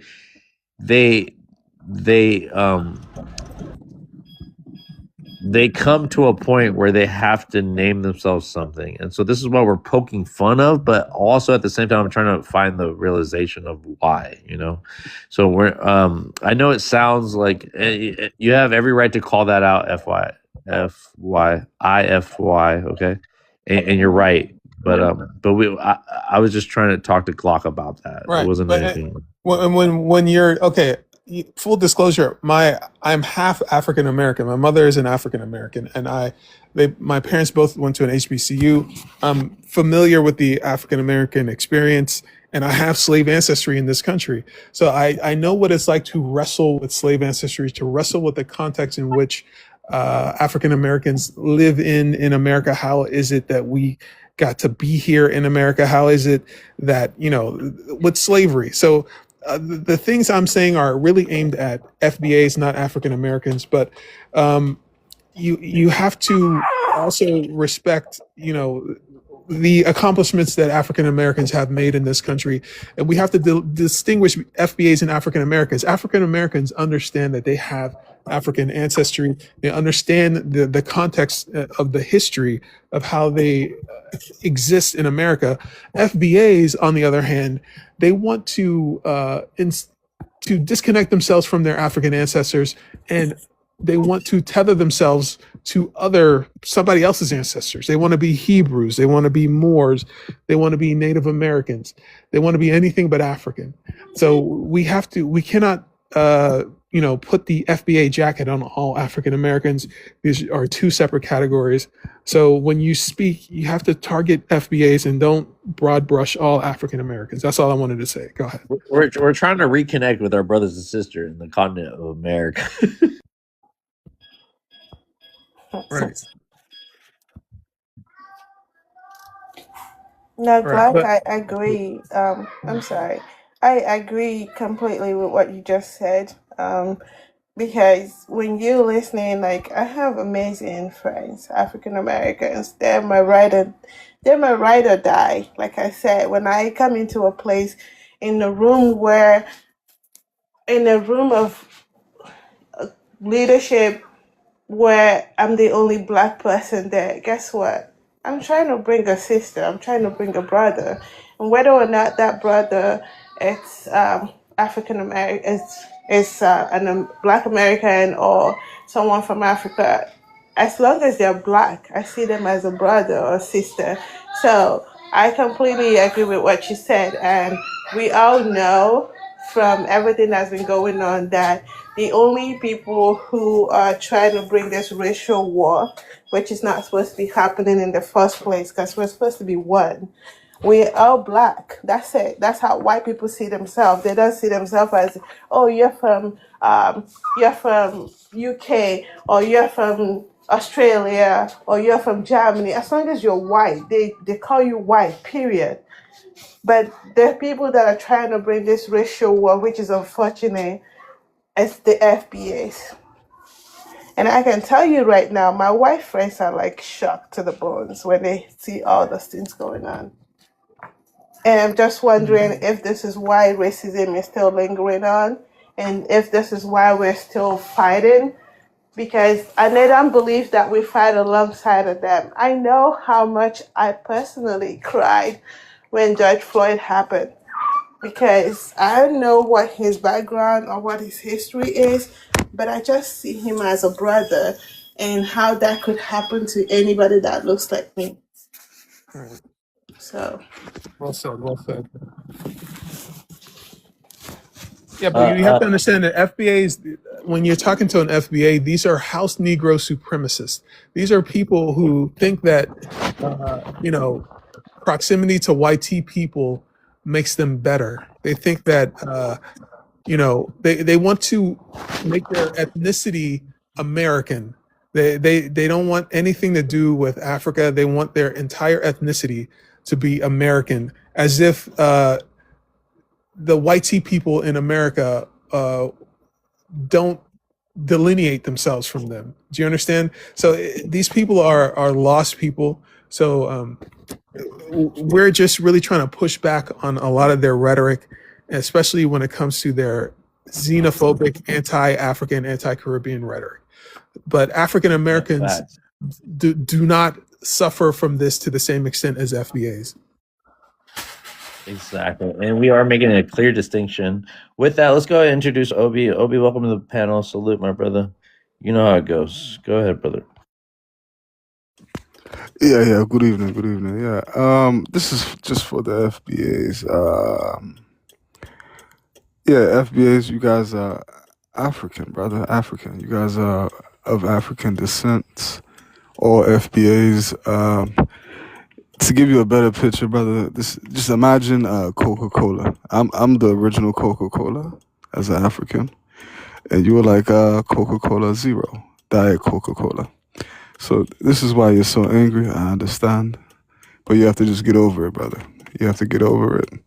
Also, FBAs, I challenge you people in the comments. Name one conflict as a FBA that you guys have successfully won against the YT. Name one. Since you guys are such a lineage and you guys stand on your own, just name one. Just you could type it or come up.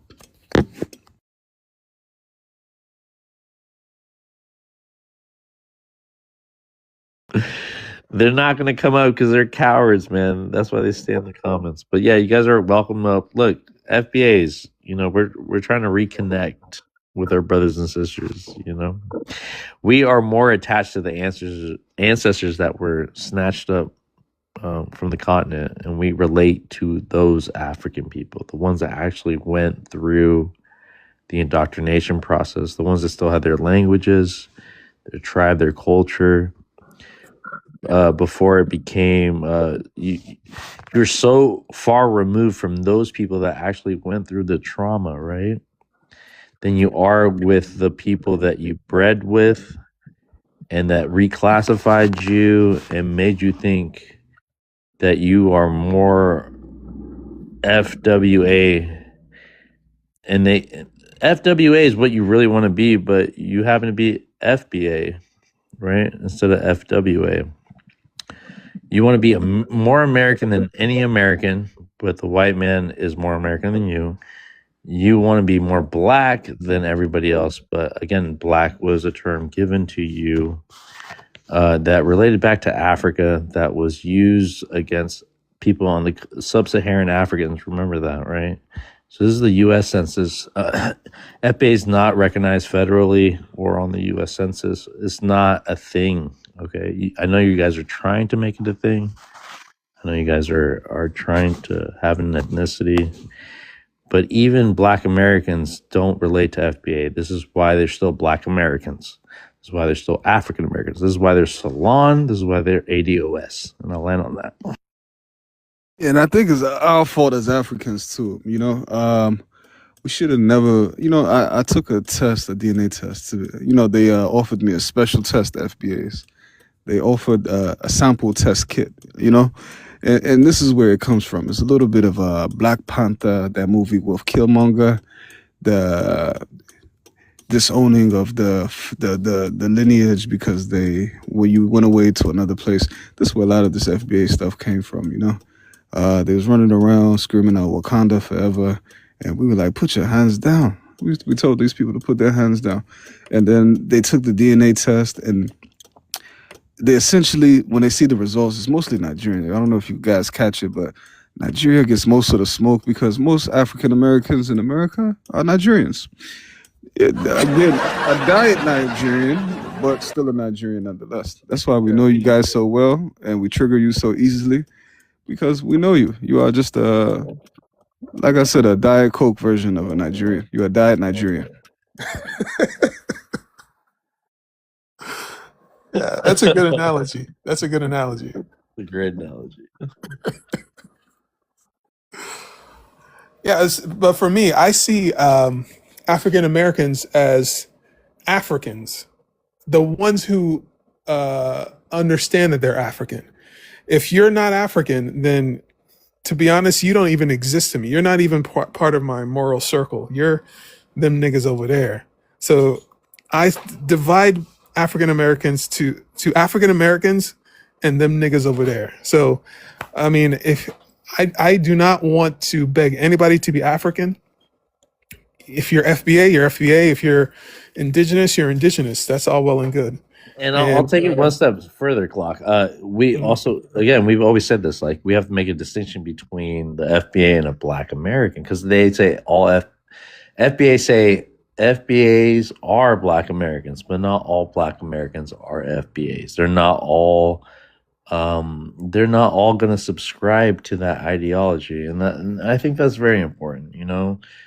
And listen, a Black American, I have more respect for a Black American that does not subscribe to FBA, but he also doesn't want to be African American because it doesn't, you know, with the whole, that's the thing, the closeted Black American that is spewing the same thing at FBA rhetoric kind of thing about delineating and tether. Same with the American Indians that do the same thing. They're all taking this from a pamphlet or a memo or the website, Tariq Nasheed's website, because they all have that same kind of talking points. So it's not very hard for us to understand how you're undecisive about how you take FBA talking points, but you don't want to be related to FBAs because you know how hard we're going to drag you, right? And we say closeted FBAs because soon enough we're going to find out how you speak about African people, about your lineage, about your descendants. Mhm. So that's what makes it very telling for us, and we'll clock that shit every time. Yeah, that's very true. And I have to remind FBAs, it was enslaved Africans built this country, enslaved Africans. And so if you are not African, then you have to disconnect yourself from your African ancestors. You're not African, that's fine. You're indigenous, that's fine. I don't want to hear any talk about Africans sold you into slavery. Those African ancestors belong to us. African American belongs to us. You get to keep indigenous. And that's it. Yeah, you're gonna have to fight with indigenous people from America, from Mexico. You're gonna have to deal with them and Africans and white tea people and the diaspora. So again, you guys are isolating yourselves for a check for something with 40 acres and a mule, which is revised to a reparations check, you know. But at the end of the day, we know these people are grifters for the same reason why if the white tea man said, if you're not from Nigeria, West Africa, you won't get the check, they'll be Africans tomorrow, if that was the case. I think we got to hold the line here. I think we have to delineate by force at this point. I don't see any other option. They're not African. I agree they're not African. I release them from Africanness. So if you can hear the sound of my voice, I release you. Hurry up and delineate. Yeah. You're not African. Hurry up and delineate. I don't understand what's taking so long. We've already delineated. Delineation has already occurred. You guys are just, I don't know, you're making a big show of nothing. So if you're not African, you're not African American, you should just exist on FBA Island by yourself. Go ahead. Right. And look at FBA Godzilla. He says FBA has already delineated and alienated you Africans. So again, my brother, you did all that for what? For the entertainment of YT people to give you that check? You know, like who are you performing for? Who are you tap dancing for? Who are you performing for? It's not. But again, like Glock, that's what I'm saying. If the whole reparations check came back to okay, we're gonna. If YT people said we don't consider chattel slavery, we're gonna give this check to people that were actually snatched from the continent of Africa and go backwards in the lineage instead of forward, which would be the 300 400 years. Like they want to be so far removed from Africa with the YT former slave master that's where they get their legitimacy from, you know. And so what I'm saying, if the white man chose to give legitimacy to the people that they actually snatched, the people that they actually disenfranchised, the people that they actually took and then created in America, they would be far removed from that. Because Right. those people would be more connected to African people, brothers and sisters from the continent. So I'm saying they're grifters. They're gonna go wherever so they think the white team man, which is true, wants them to be xenophobic and patriotic and nationalistic. So they're going with that. That's why they're like, I ain't marching. I ain't standing up for nobody. Y'all got to deal with all the suffering that we dealt with. It's about time that you suffer the way we suffered for so long because we were house Negroes and y'all were field Negroes. That's all I hear. FBAs, they're useful idiots. They exist in part so that white nationalists can say, "Oh, we're not racist because FBAs agree with us, so we can't be racist. We're not xenophobic. We don't hate immigrants. We just are pro-America." And look, we got some FBAs who are just saying the exact same thing that we're saying. So these people, their rhetoric is white nationalism, but this country will never center you as being the center of America. Do you understand that you will only ever be like make a cameo appearance in America with regards to legitimacy? Because FBAs did not sign the Constitution, the Declaration of Independence. You do not show up on the currency. A system cannot fail those it was never meant to protect. America was never meant to center slave descendants. This was a white ethno-state built for the benefit of white Anglo-Saxon Protestants for white Anglo-Saxon Protestants. Right. When they built this country, they were not saying, we have to make a country for slave descendants. No, they built this country on the back of your ancestors' labor for their own offspring, for their own children. Do you understand? So it's crazy to me that FBAs want to identify themselves with the nation that enslaved their ancestors, and this is the center of their identity is being a slave. If the center of your identity is being a slave or being a Native American or being something else, then I got nothing for you. Right, brother. White supremacy actually did its part, and it's playing out today, right? Obi, did you want to say something? You're unmuted. Yeah, it's just the tactics that FBAs use. They use this very weak, low-level reverse psychology. They'll complain one moment about us sticking to ourselves, going to our markets, and then they'll say they're delineating. They're doing the same thing.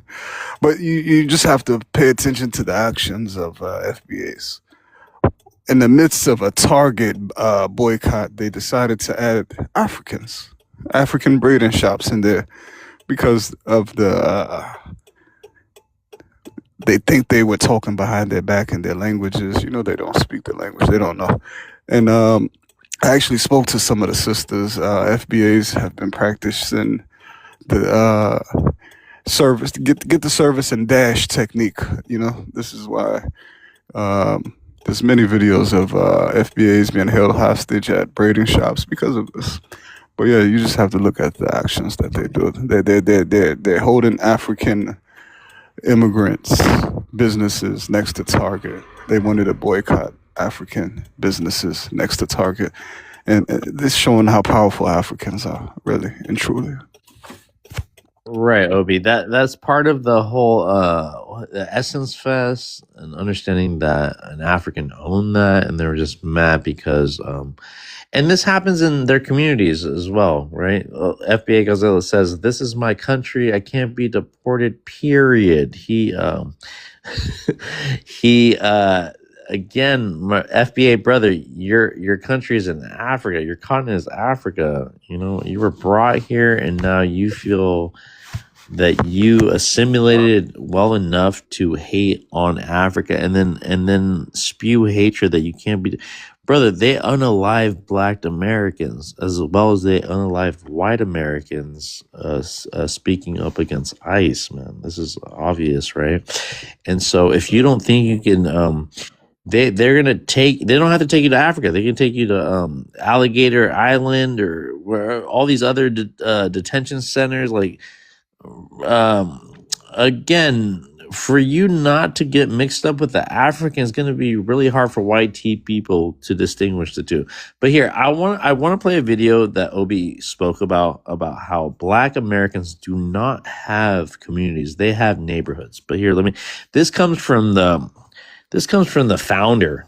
This comes from the not Tariq Nasheed, but the guy that coined the term foundational Black American, Claude Anderson. Here, I want you guys to hear this, okay? Now, we do not have not one single Black community in America. All you got are Black neighborhoods. They don't have any communities. A community must have three elements. You must have a wholly independent economic structure that can produce jobs, services, goods, products, and resources for your own people. Two, the second thing you must have in there, you must have a code of conduct. Saying this is how we're going to behave. Here's how we're going to love and support each other. Appreciate them, care about them, protect them. And lastly, you must have politicians elected to office who will represent you first and foremost. You don't put Black folk in public office that will look out for everybody else before they look out for you. If you don't have those three things, you don't have a. Now, we do not have not one single Black community. That's it. I'll land on that. If anybody wants to say anything, before I invite Belt to Ass is still up here. That's crazy. Yeah, Belt to Ass. bring Belt to Ass. Yeah, I want to see what. I'll bring. Okay, and then we got Bella too. Oh, I think okay. So he fled. Let's go ahead and introduce Bell. Hi, I'm Belle. My name is Belle. I'm actually Ethiopian. I live in Africa. I live in Ethiopia, but I have lived in the US before, and I am a returnee. Okay, welcome to the panel, sister. Do you want to respond to anything that's been said, or do you want to answer one of the questions on the pro? Yeah, I've been crazy on the comments, right? Yes. I think I wanted to say three things. One is I'm glad you dropped that FBA guy. The way he was disrespectful towards that Nigerian on the panel. Because I get on these FBA panels every now and then. Not too many, like two of them. And I know how they're so disrespectful towards Africans. But my thing is, why do Africans come here and get disrespected? Because these guys are not going to be nice to us. I mean, if we come here, we need to be expecting to be so trashed. So, and I'm always like, why Africans go there and get disrespected? They don't come to you to disrespect you. You are going there. So this guy coming here and trying to be disrespectful towards Africans, this is the kind of harsh measure that should be taken, because he started acting like he was on FBA panel and wanted to go scream and yell at us. So I'm glad you did that, and that's how they should be treated. We don't go to them, and they don't come to us. That should be the way we should be at this point, because they're not going to be agreeing with us whatsoever. The second thing I want to address is my sister from Nigeria. You got to be very careful, because Black Americans are not FBAs. So the way she spoke was oh, the whiteys like us and they don't like them. That's the kind of stuff that's creating this FBA. I mean, they are the ones who are FBA anyway. There's nothing you can do about it. But I think there are some Black Americans who are like bystanders, like watching this craziness on TikTok. But when an African gets on a panel and says stuff like, oh, the whiteys like us, they don't like them, they're this, they're that. I mean, I don't agree with that kind of rhetoric. Like, Africans have to be very, very careful about what they say about Black Americans. FBAs are not Black Americans. So I know what she's trying to address, but it's not the way to do it. She's helping the number to grow by saying stuff like that. I mean, I could be wrong, but I mean, to act like we're better than Black Americans in their own soil, that's not a good thing to say, I think. The third thing I want to address is like FBAs are in character. Like, you cannot change them. They're not. I think they might even get paid. I don't know, but there are the sincere ones. Like, they really, really think Africans, blacks were in America before the white people arrived and stuff. I mean, some Africans, we do believe that, but those Africans are from Africa. Those blacks are from Africa that they're claiming they were there before whites. I think we agree. I mean, I was educated in the U.S. and we know that blacks were the first occupiers of the soil. We agree that. But these FBAs are definitely like actors and actresses on TikTok. Just like paid, like crisis actors. Like, you see them on every crisis. They act like in every shooting, every bomb. I mean, like, even I remember the Boston Marathon when I was in the U.S. There was this guy being interviewed, like how he escaped the bomb and everything. And then the same guy, I saw him on TV, like on one of those school shootings as like one of the parents of the kids, if you guys remember. So these FBAs are like paid actresses. They are in character. They're not going to change. They're going to be saying the same thing over and over. So, yeah, to wrap it up, I think as Africans, we need to be very, very careful about what the kind of stuff we say about Black Americans. Can I respond to Yeah, that? you Can I? can, but let me say this is because I was very clear to her about the distinguish. We distinguish both of those. I don't know when you showed up, Belle, but we already worked this out. But go ahead, IFY. You can respond. Yeah. I know. Belle. No, I showed up before she got on, and I'm glad she came because this is the kind of stuff I've been thinking. Like, we Africans should really, really, I mean, act very cordial, even when they're disrespectful. It's just better to leave if we are on their panel.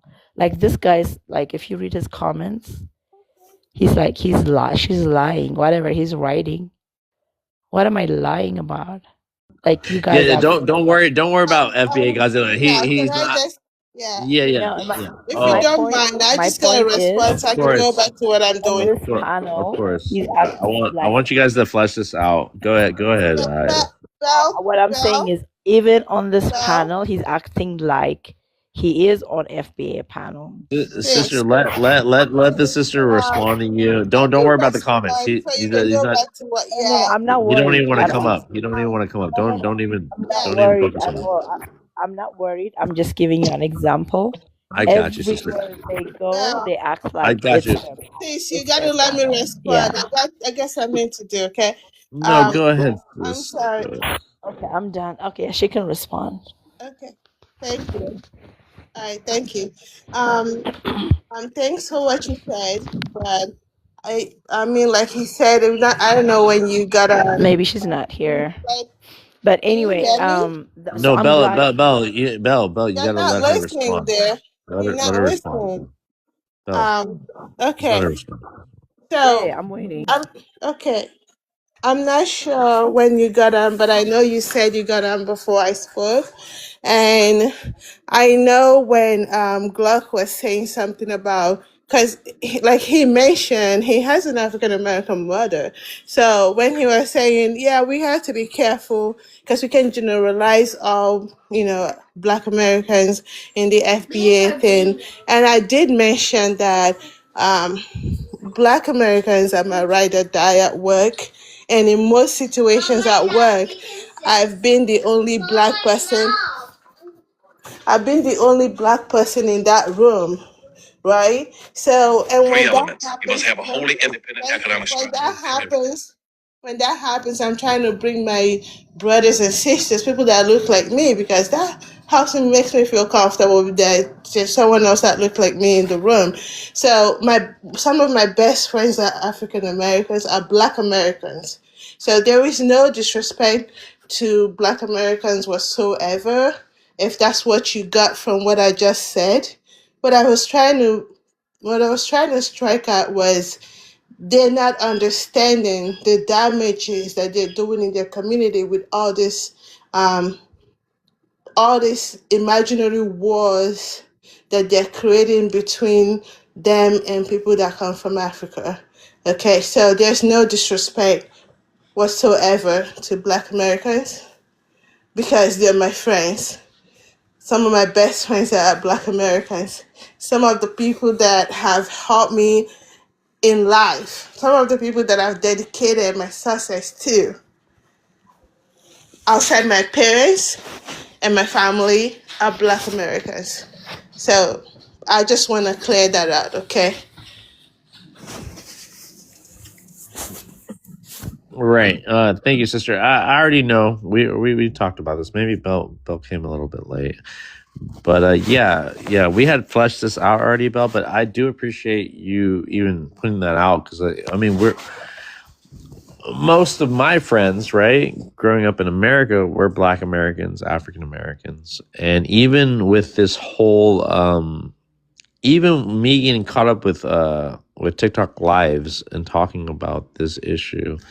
I was on the FBA side because they're like, oh, these immigrants are coming here and looking down on us, and I was like, what? My people, my people are doing that. Let me be and they were right. When I was on their panels, I saw Ethiopians, I saw Africans that come on there and just talk down to Black Americans. And being very ridiculous, being sellouts, being coons. We have coons in our own, But so I was like, let me, as a first generation African Mexican, right? Let me be here for Black Americans because I have so much respect, and I would never, if they don't understand what Black Americans have done here, I had their side first, and then I was. Fortunately, that I hung around those panels long enough to know that they were the ones that actually did that to foreigners or immigrants. Like, they were spewing the same rhetoric and the same hate back to the people. Like, it worked on both sides, right?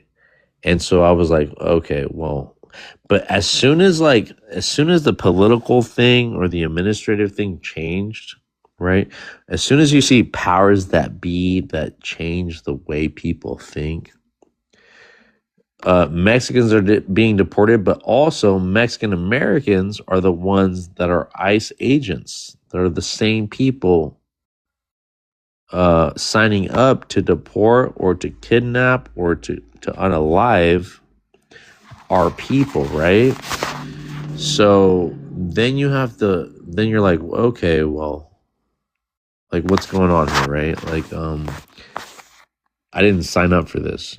At first I thought this was about protecting Black people, in America. But once the Black Americans were like, we have nothing to do with you Africans, or we have nothing to do with you Black Mexicans, then you have to then I had to think about it, and I was like, whoa, well, this sounds very, very xenophobic, very patriotism masked as racism. This sounds like, but again, these are people that are aligning themselves with their administration, with their current bosses. These are people that only do things in their best self-interest. They don't do it for the diaspora. They don't do it for the black diaspora. They don't do it for, they're American first. They're not even black first. They're American first. America does not have a monopoly of who is a fucking American. An American can be a Canadian, can be a United States citizen. In my term, it can be a Mexican, can be a South America, because America is a continent, just like Africa is a continent. All right.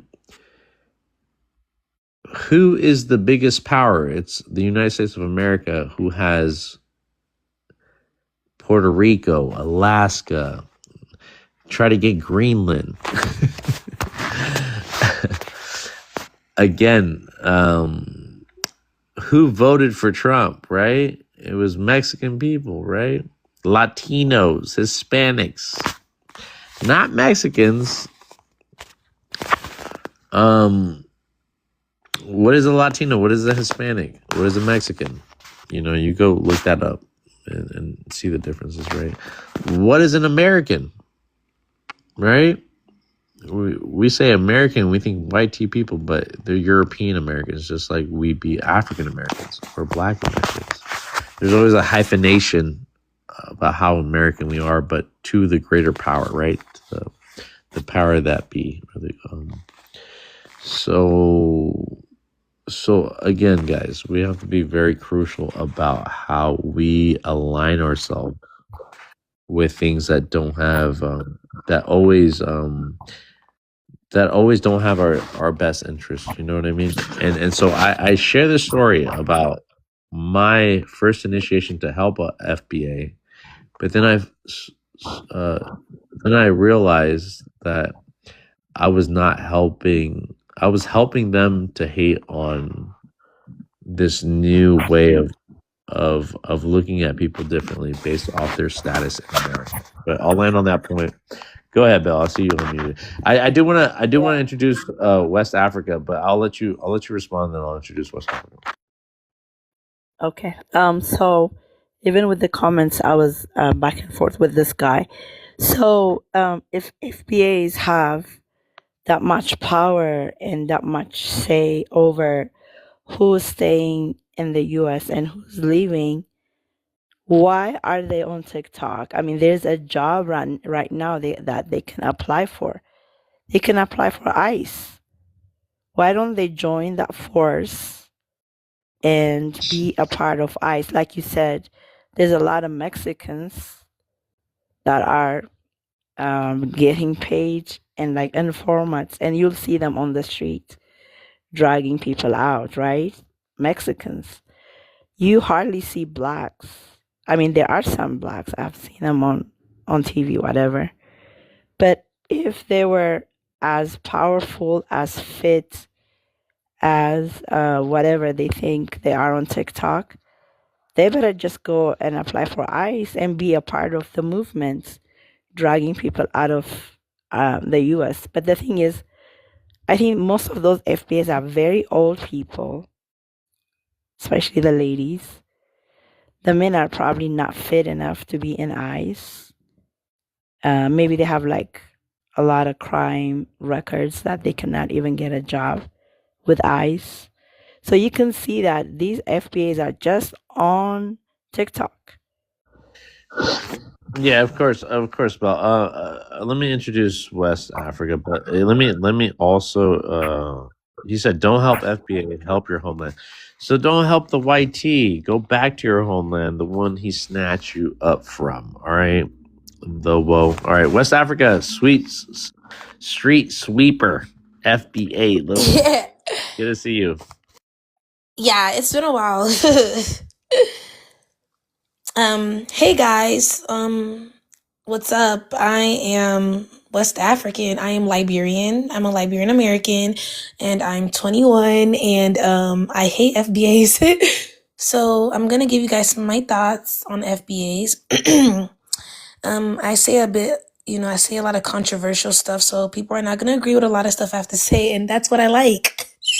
Anyways, so what's it called? First of all, let me just talk to my East African brother real quick. Let me talk to the host.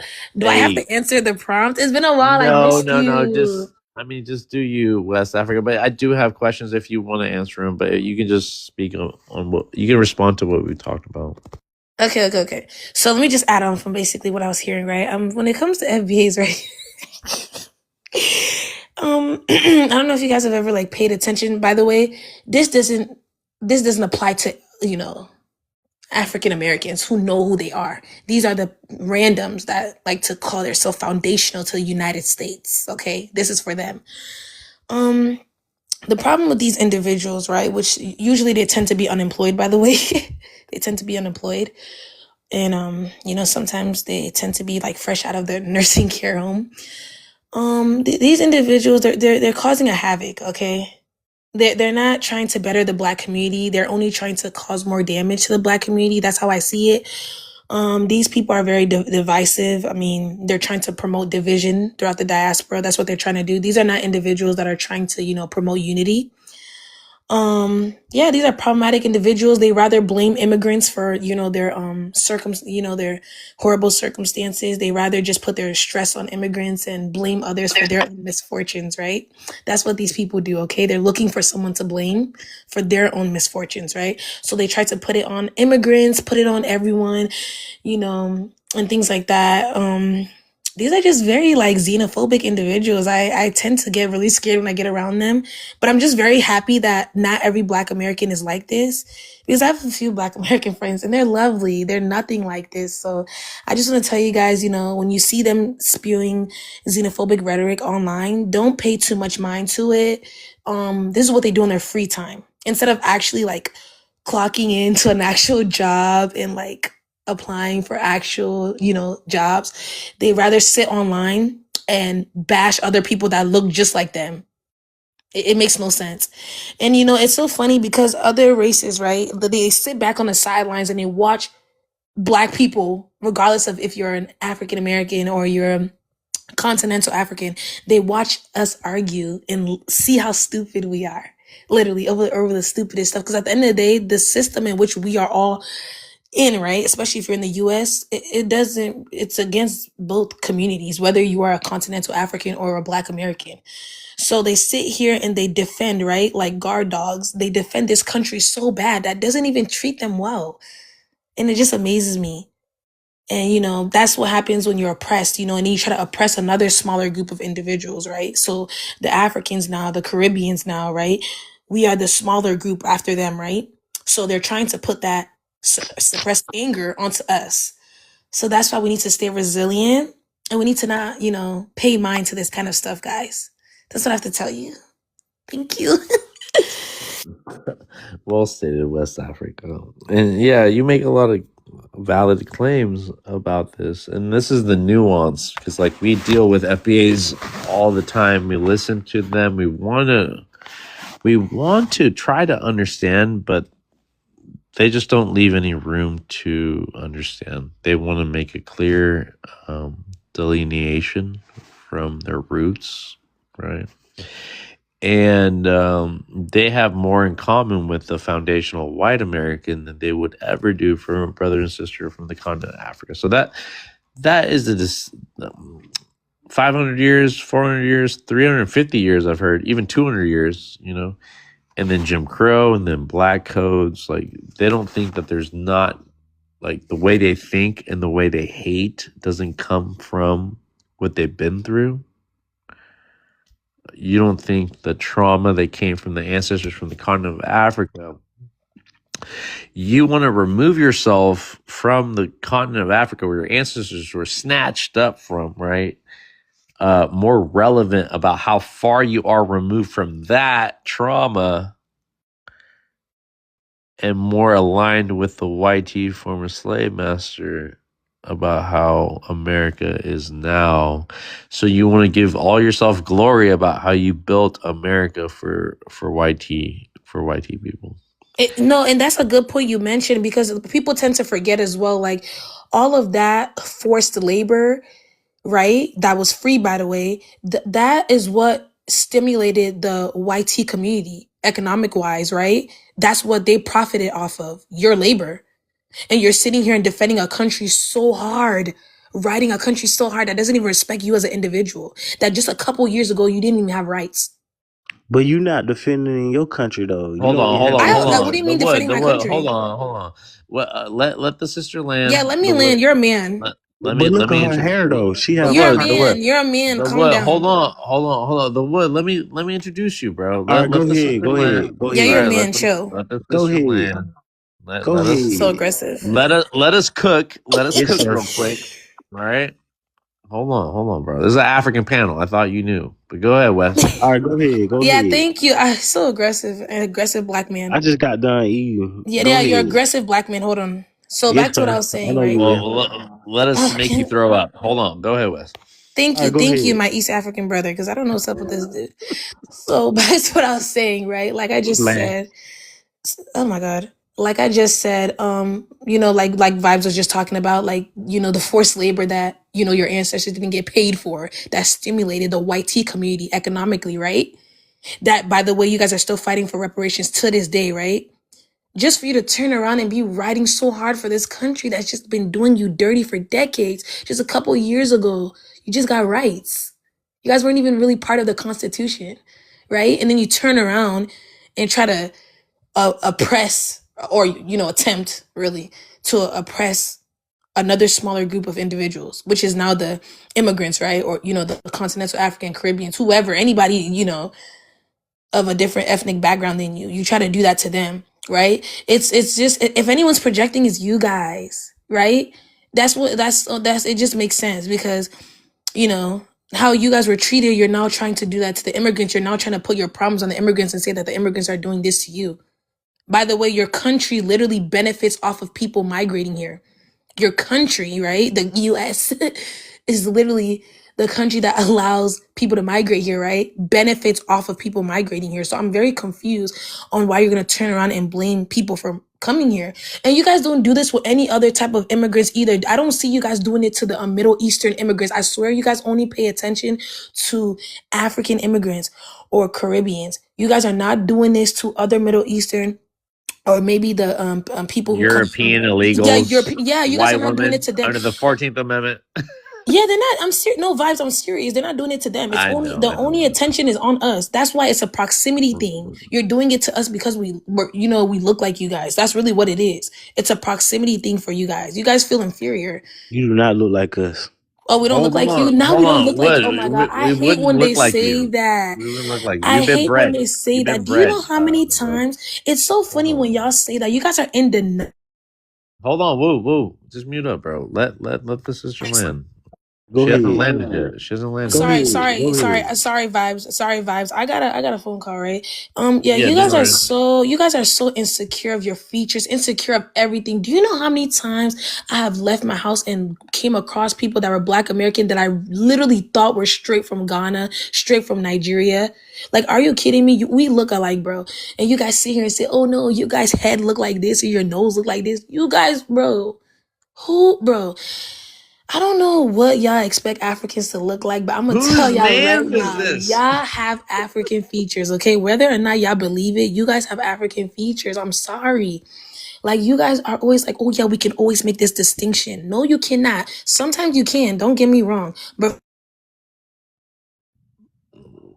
Almost mute. West. sorry, I keep getting a phone call. But for the most part, You good? we look alike. Stop. Exactly. But yeah. Okay. Yeah. This is the And FBA so hairstyle. again, well, let me introduce you, but Go ahead. let me say this, brother. I don't know if you are FBA or pretendian, or I don't know, right? But let me just say this about looks, colorism, featureism, texturism, right? How we relate to one another, right? Whether it be melanin or whether it be to your unique lineage, whatever you're gonna be willing to honor, right, would be different than somebody else honoring their ethnicity, their race, or how they look like. Okay, so we're proud Africans, right? The woo. Who is we? I know you When know. you say we, that's an So ambiguous. we Africans, brother. Hold on, stay muted, bro. I'm gonna bring you up. I just have to say this before you come up, okay? We I got are a question African. though. Do you think No, she's no, no, no. proud? But hold that question. Hold that question. Boo-boo. I wanna bring you up here, legitly introduce you, right? But you have to know. I have to give you a disclaimer, right? This is an African panel, right? Proud Africans in America, coming to America and staying in America, whether you like it or not.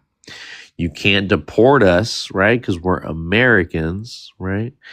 You're not ICE. You're not Homeland Security. Ain't nobody afraid. Hold on now. You can't stay muted. You don't run shit. Nobody cares, right? We are who we are. We're going to hold it down, 10 toes down. It don't matter how you feel or what you claim. We are Africans, love being Africans in America. We are African Americans, Black Americans, but not FBAs, okay? So with that, go ahead and introduce yourself with your race, your ethnicity, where you're from, brother. Yeah. So you said you are a Black American, right? So brother, I need you to answer my questions before I Go answer ahead. any of your fucking questions. I need you to answer mine first, Go ahead. right? Go ahead. Race, ethnicity, where you're from.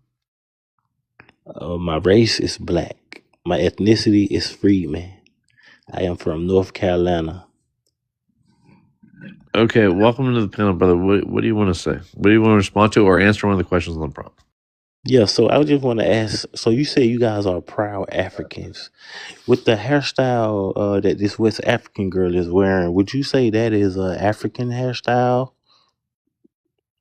So the woo, what the woo?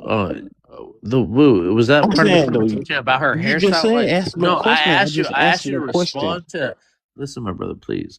I asked you to respond to anything we've said so far, or to answer one of the I'm questions. responding to what you said. You said Well, she didn't. you No, guys I are didn't talk proud about her Africans. hair. I didn't talk about her hair. Well, I can't see your picture. You don't have any pictures up, sir. I Nigga, need to ask nobody. this guy something. Wes, I got this. Please, I got this. So, And woo, you sound like a mailman. I don't care how you think I sound. That's fine.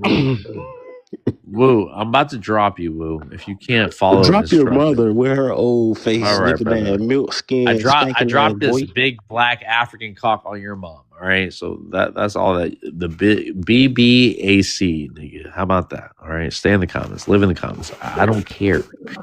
Y'all think that's the y'all thing with them. y'all They claim think everything. They claim they Asian, waited that long, white. Bell. They waited that long to come and spew that. So Yeah, the that's thing fine. about I don't want to be everything- disrespectful. You know, I love my Black Americans. Once again, he said, what did he say? He said that he was a freedman, right? That was his ethnicity. Can I say Yeah, that's what I'm saying. They're losing their mind. I'm sorry, telling but you, the they're hair losing their is mind. Like, coming from China. The Can I hair say is not coming something? from If the so, FBA. So whatever the why are whiteys they are so? saying it to them, they're saying it to us. yeah. You remember how the whiteys will be like, oh, if you're pro like that to the African Americans or Black Americans, if you're so better than us, why are you wearing your hair like ours, like the whiteys, the straight hair? So that's exactly what he's saying that to you. He really, really in that whitey character. They stay in that character and they talk like the whiteys. So everything the whiteys. I mean, that's would what be happens when you grow around your oppressors. Yeah, that's exactly what the whiteys would be saying to them. They are saying it to us now. Like they're not like they are the whiteys right now. They really think that your hair is even Black American hair, like that straight hair. So it's exactly what they're doing is what is done to them, and they hated it. Now, what they hated it, they're doing it to us. So I always say they are in character of a whitey, so like a red. What is it in the U.S.? What do we call them? Rednecks. That's exactly how the FBAs are acting right now, like the rednecks in the trailer. It's not even the racist whiteys. It's just the rednecks. They're house Negroes, Bell. House Negroes. Indoctrinated American Negroes. And when I say Negro, I mean black. When I say Negro, I mean black. I don't consider Oh, them house Negroes because house Negroes are very, very educated. These people are like the rednecks of like Florida. Because I went look, to Bell. You can still be ignorant and be educated. You know that, right, Bell? yeah, I agree. But their wordings and everything. I went to school in Atlanta, so we used to go to Florida a lot. Exactly, the rednecks in Florida. That's how the FBAs are acting. Like their So, lingo. so Bell, let me just say this, Bell. We don't speak the Queen's English, right? We don't speak proper English because we're not as educated as the people from England that speak the Queen's English, right, Bell? We speak a bastardized language of English, right? So even being educated, right? Even though I graduated from a UCSE, right, or a UC, right? Um, I still know what it is to not know it from the English language. You know, I sound like a proper YT person, but I didn't know how to speak English until I got to high school. To tell you the truth, Spanish was my first language. But regardless of the fact, Bell, what I'm saying with this is that I never want to even black Americans, even Trump, he speaks as a third grade level educational speech. Even the MAGAs, Bella. Yeah. No, I totally agree with you. They are not anything but TikTok. They're not even on Instagram. I think they're like a little bit on Twitter. They're just on TikTok. They're nowhere else. And that 100%. This is a small demographic on TikTok. I've never met. I always run into Black Americans that ask me like, "What is an FBA?" And I always have to break it down for them.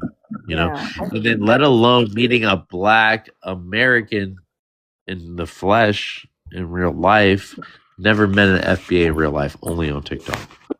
Yeah, I'm in Ethiopia and this is like our wedding season, so everybody comes from all over.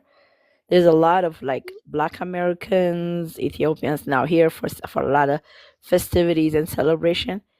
Trying to None of them have marry? Trying to be no. Habesha? Now Mavisha. So none of them have heard of FBA. I know more about FBA and I live in Ethiopia than the ones from US. They were like, "What?" Yeah. Right. I'm a Ritrian sister, so we're like we're mortal enemies, but I still love you. Oh, of course. That's a dead thing. That whole division. It's I hope gone. I mean, so. I there's hope a so. lot of Eritreans here now, If I could and chime in. it's fine. I mean, Yeah, go it's ahead, people, sister. especially with the youth. That sentiment is completely moved on. We definitely have acknowledged being neighbors, and I think it's the governments who are. Yeah, Bell, take it up with my sisters and my aunties and the women in my family. Definitely. Go ahead. So I didn't know you were if I could Eritrean. I thought you were like Black American. um, if I could I didn't chime know. in, I know like there are people listening and there are people in the chat. Tomorrow is gonna be very, very bad. So if you've not warmed your car, this is a reminder, or maybe cover your car, whatever. But I wanted to say, like, Wait, the hold on. FBA. IFY, can you explain that a little bit more? Because Oh, I'm I'm not just saying. educated. No, the weather right now is in Oh, sub-zeros. So I'm just reminding everyone to like cover your car right. because there'll be like 20. Some places are gonna be So like we got 12, ice. We 14 got feet of ice as snow. people, and then we got ice as weather, right? Yeah, I'm talking about the weather. So like cover your car tonight because I think the snow around here is gonna start snowing by 2 a.m. Where So are like you right warm your now? car, Where Pennsylvania. are? Oh, Pennsylvania. Yeah. It's like Yeah. Texas all the way through the Yeah, so northeast. we're in sub-zero weather right now.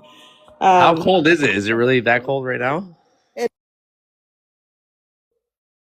Oh, she just got a blizzard right now. She just went through the the snowstorm just hit her right now. Yeah. Anyways, Bella, I only said that. I'm joking. Like I am Eritrean, but I'm also Mexican, and I'm reconnecting with my Eritrean people. But they're like, "You're not Ethiopian," because I thought I was Ethiopian the whole time. But even though they're both one and the same, I know that, Bell. I know that, Bell. FYI, are you back? Are you safe, sister? Are you safe from the wizard storm? Or are you still there with us, sister? IFY, are you there? Do you hear me? Yeah, yeah. Oh, okay. Are I'm you like, what okay? happened to me? I'm good. I'm good. I'm in the Hello? house. Hello. Yeah. How are you guys? I'm Oh, good. hold on, And Kaz. Sorry. sorry, cuz. Let the Um, sister let the sister land. Let the sister land, and cuz, I got you, cuz Kaz. Yeah, no problem.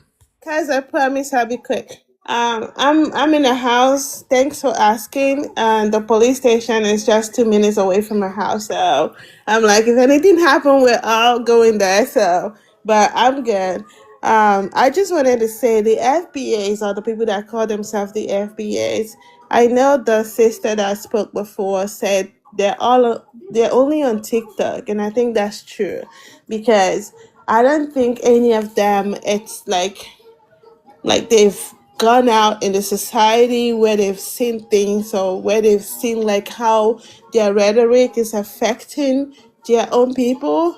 I'm saying this because they always say in most of their panels, they always say, you people come in here and you're trying to gain from all our hard work and what our ancestors did and whatever, but they're not seeing what they're gaining from us or from African Americans who come in here fearlessly, because in Africa there's really nothing, like there's no discrimination. So when you come in here from Africa, or when your parents come in here from Africa, they come in fearlessly. If they want to get a job in a corporation on the 25th floor, they're going there to put the application because they don't have the fear that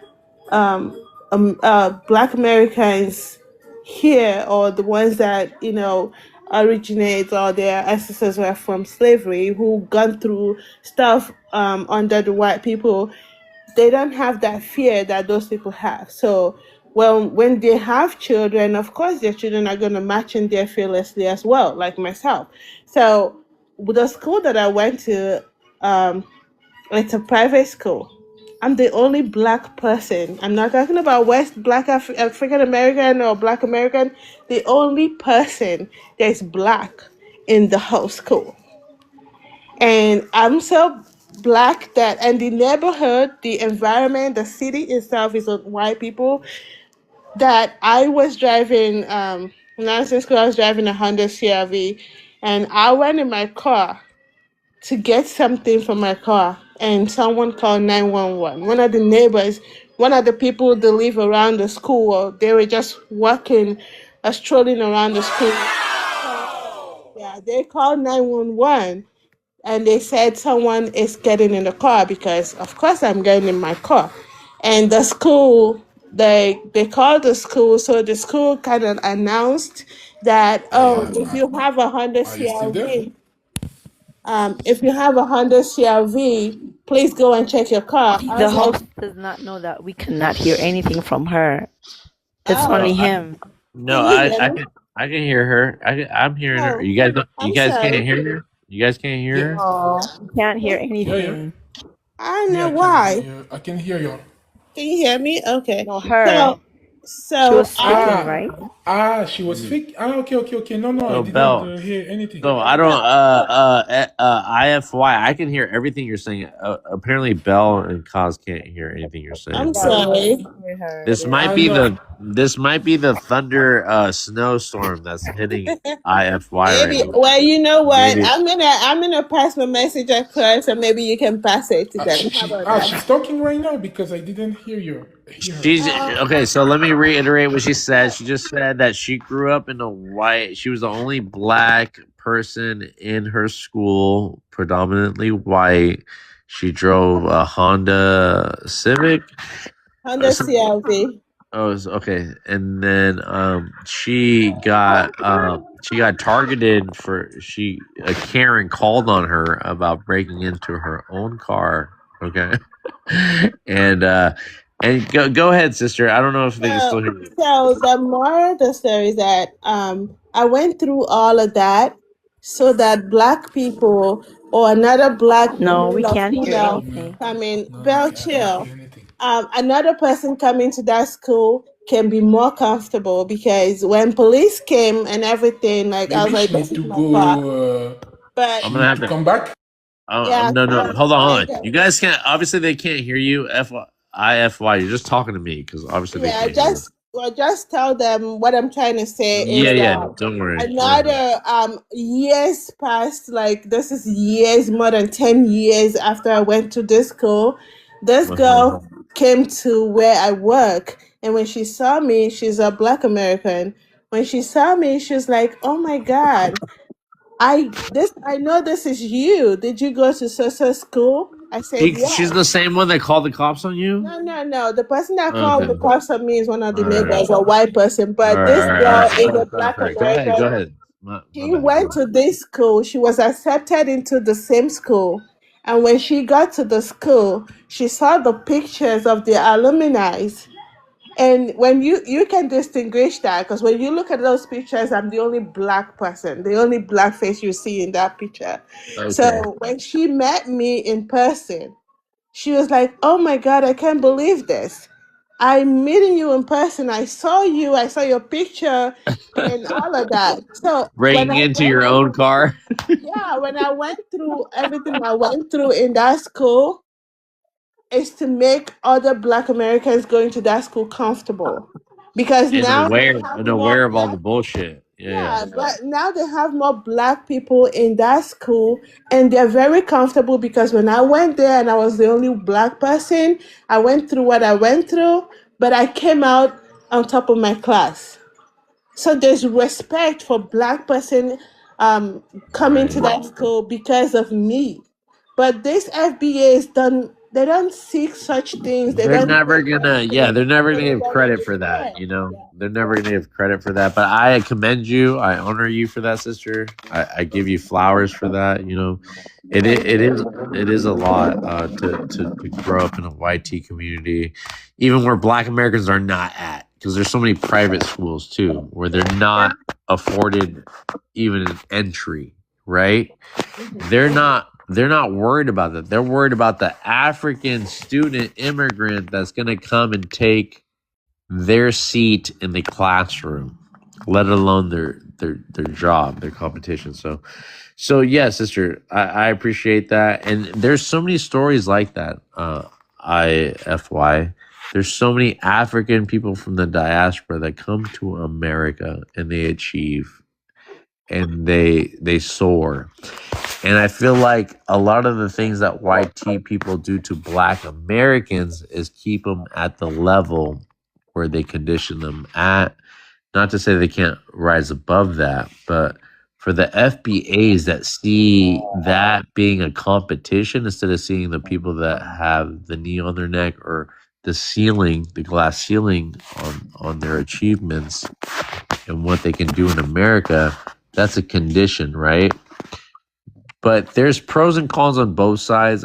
I'm saying YT people exploit all Black people from the diaspora. All right, whether it's for their benefit or whether it's to pit people against each other or whatnot. Right. But with that, let me go to Kaz. Kaz has been waiting patiently. Thank you, sister IFY. Bella, I'm gonna get to you. God bless.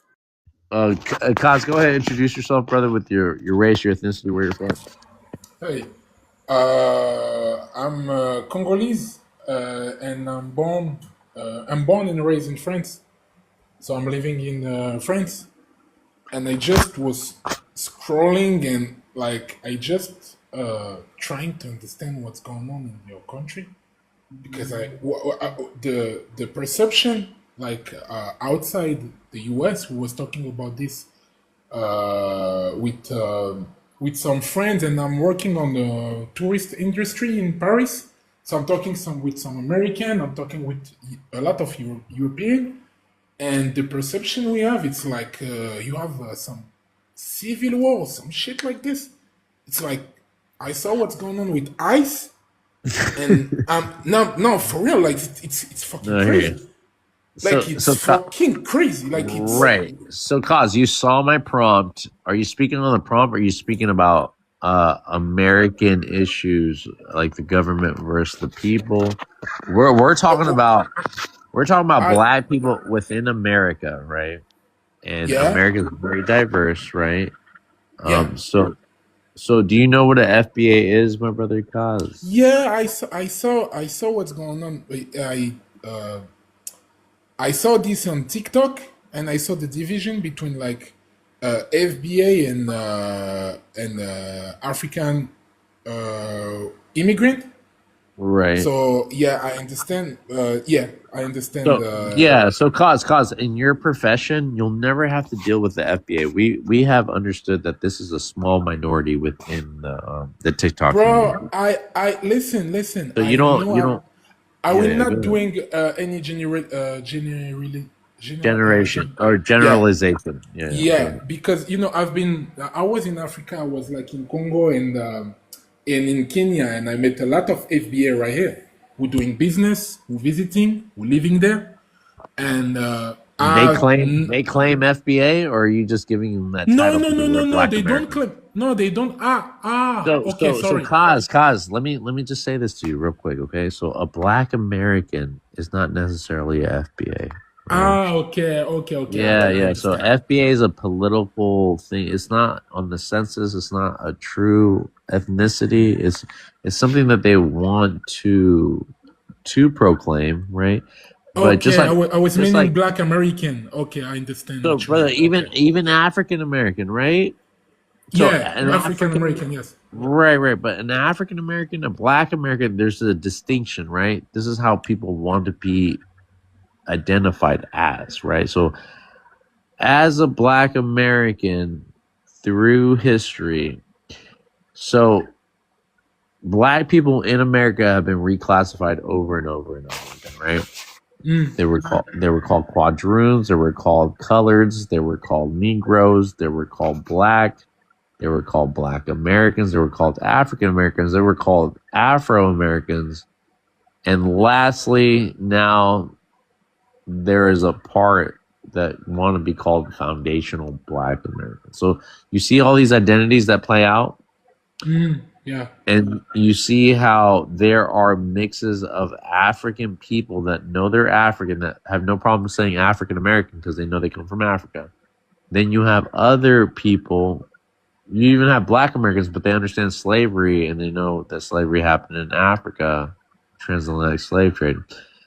And then you have foundational Black Americans who are like, well, yeah, we're African, but we want nothing to do with Africans. We claim America. And so, okay, so these are all the different identities. And so again, do not mix up FBA with a Black American or an African American. These are different ethnicities within America. And everybody thinks differently about how they're either American or both African and American. Then you have people that want nothing to do with Africa because they don't speak the language in Africa. They don't have a tribe. They don't find their lineage. So they make sense of what is here in America. Now, the other aspect of it, Kaz, is that the current administration right now is very xenophobic, very anti-immigration, right? And a lot of this FBA rhetoric that we're hearing is them not caring about African immigrants. So for your business, right? I wouldn't pay too much attention to all this information I'm telling you.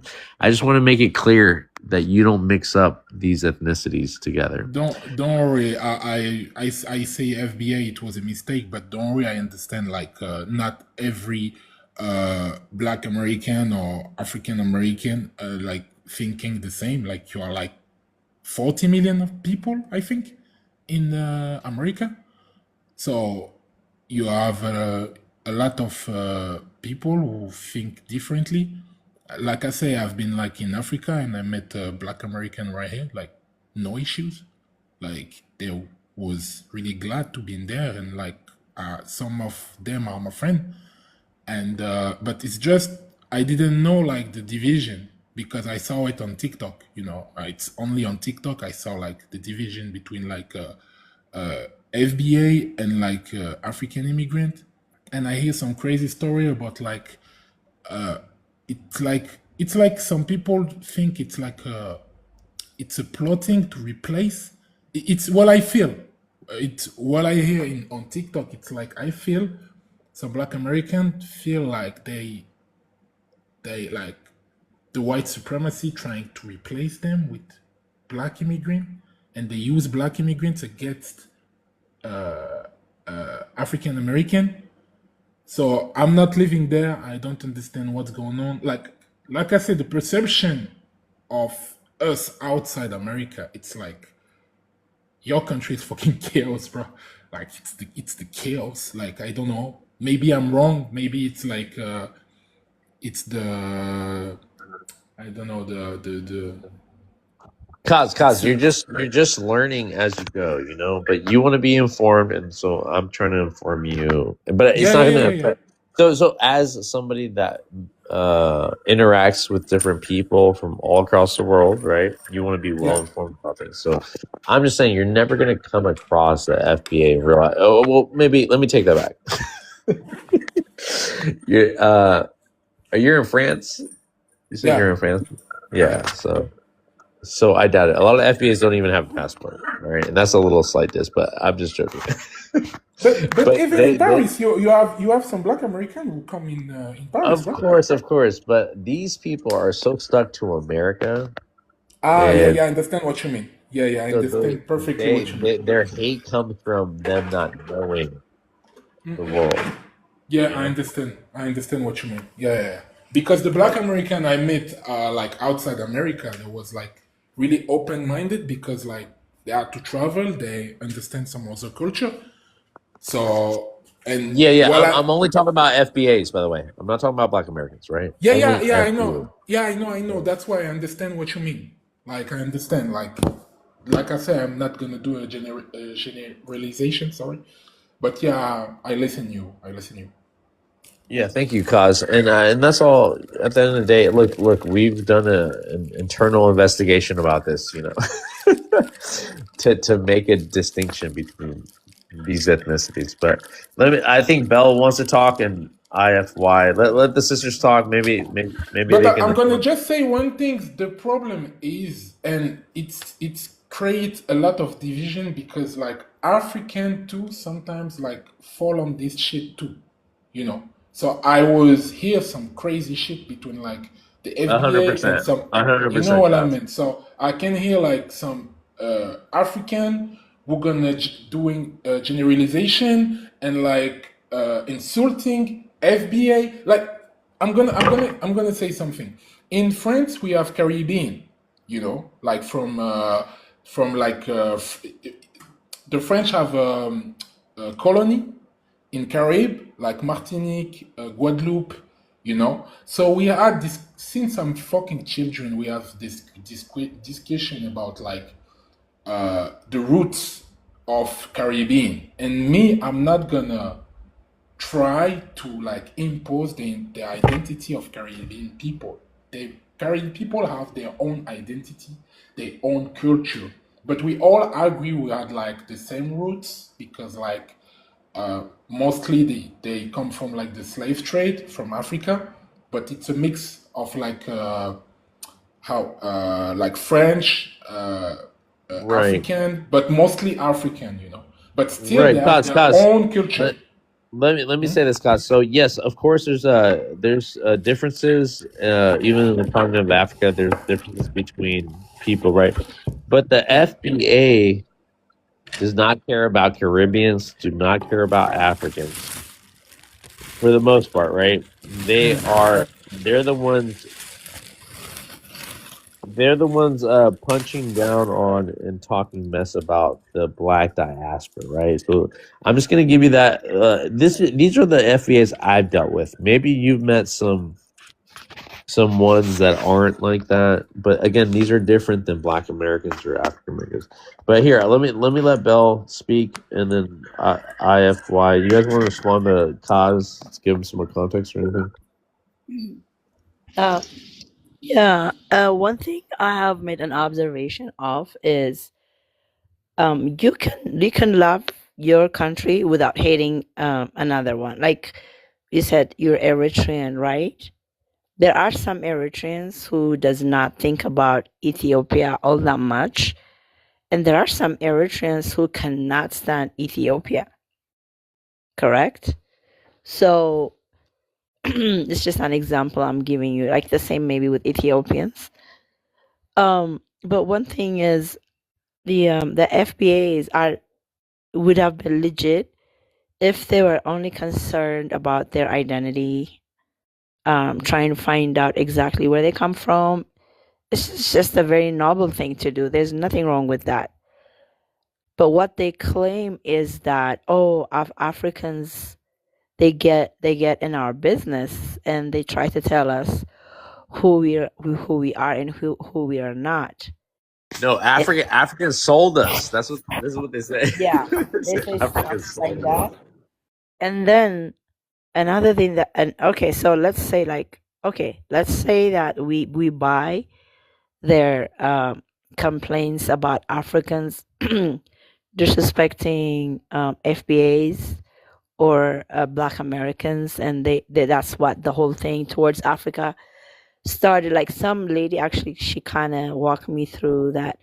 Oh, you know why it is like this with Africans? It's because when we first started the indigenous foundational whatever movement, it was the indigenous Americans, the natives that were against us.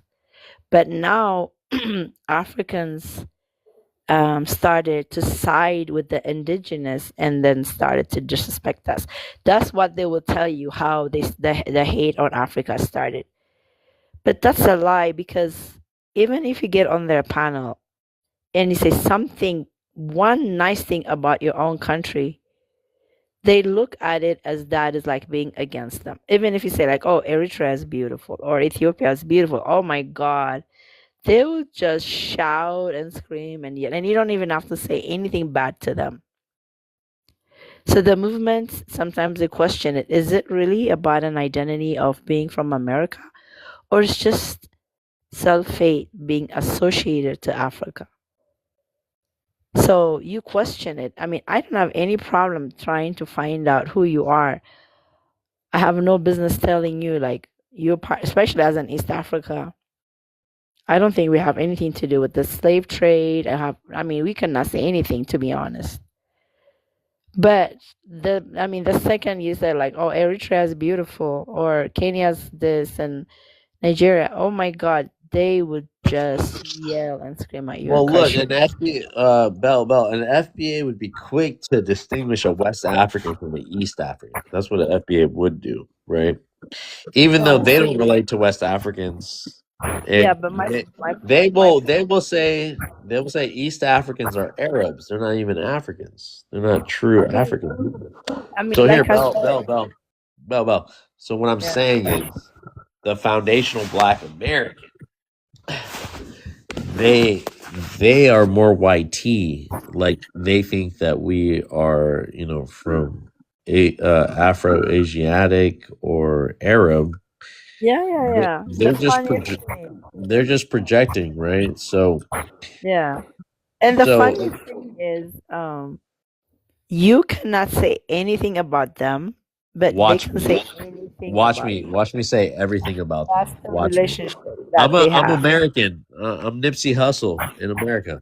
Yeah, I know. But the thing is, their way, the way they are structured is they're not running shit in America. Like for us to take them serious. Listen. I have respect for Black Americans, African Americans. Never an FBA.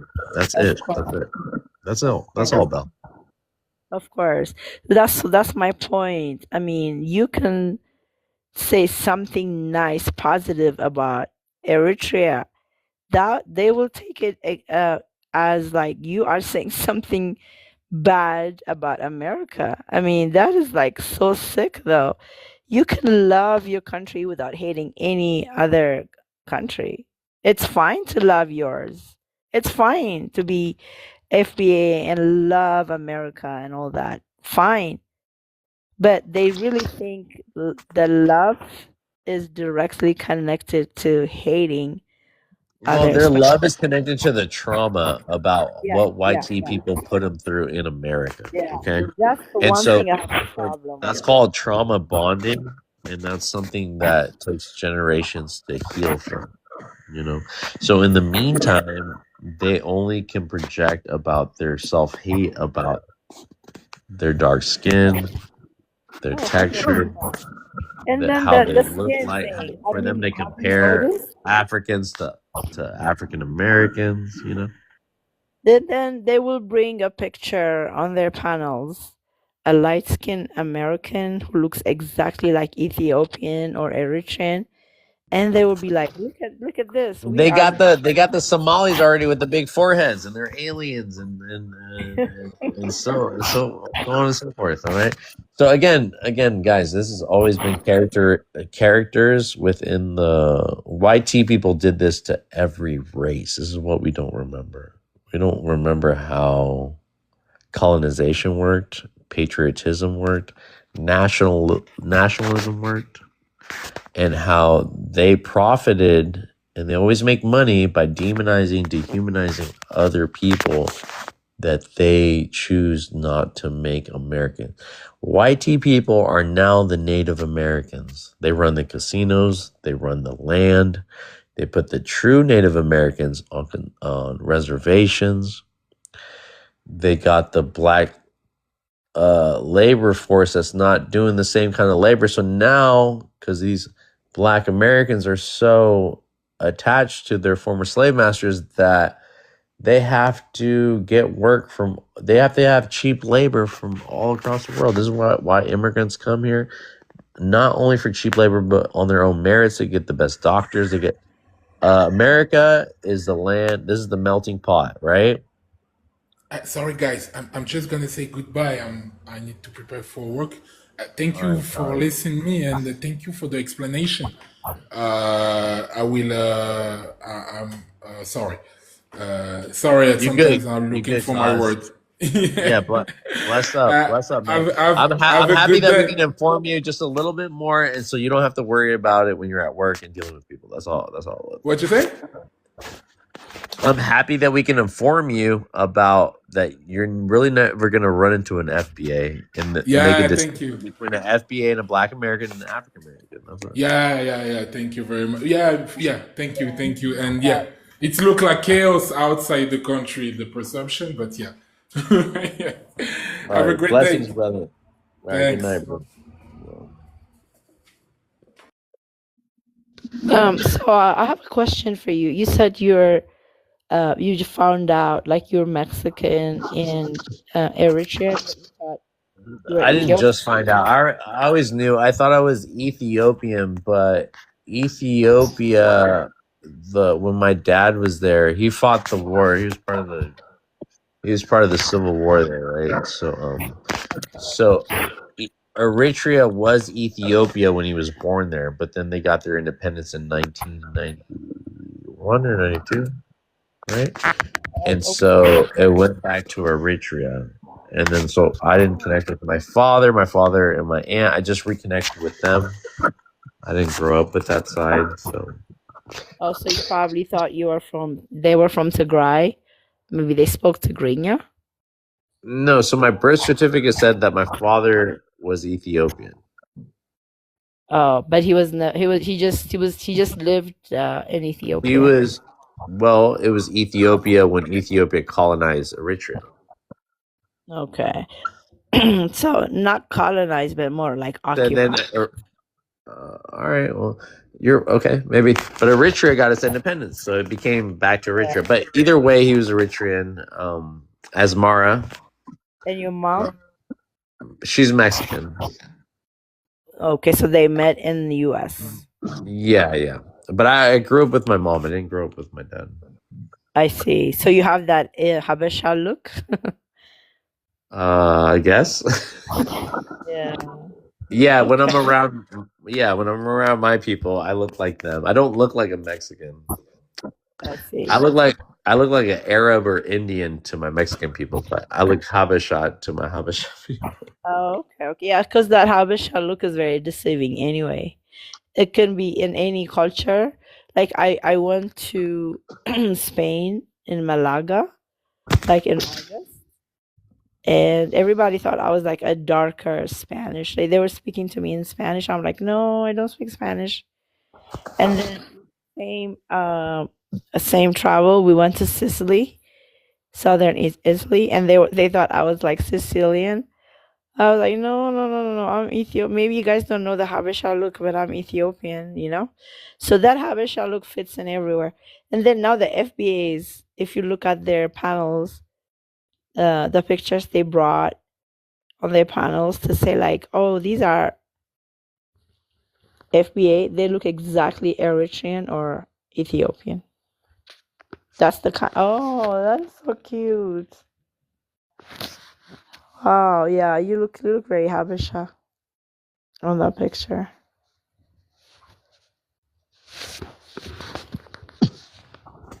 Yeah, that's Pop. That's Pops right there. I feel like he's like Sudanese. Yeah, no, he's definitely Eritrean. He looks like Isaias Afwerki. That's my name. That's my name actually. Okay, you're definitely Isaias. here, the president of Eritrea. Yeah, my sister's name is Asmara. I see. But yeah, anyways, Eritreans are really cool people. I really have a lot in my family, in my like friendship circle. Yeah, I'm always around Eritreans for whatever reason. I gravitate towards them, but I'm full Ethiopian.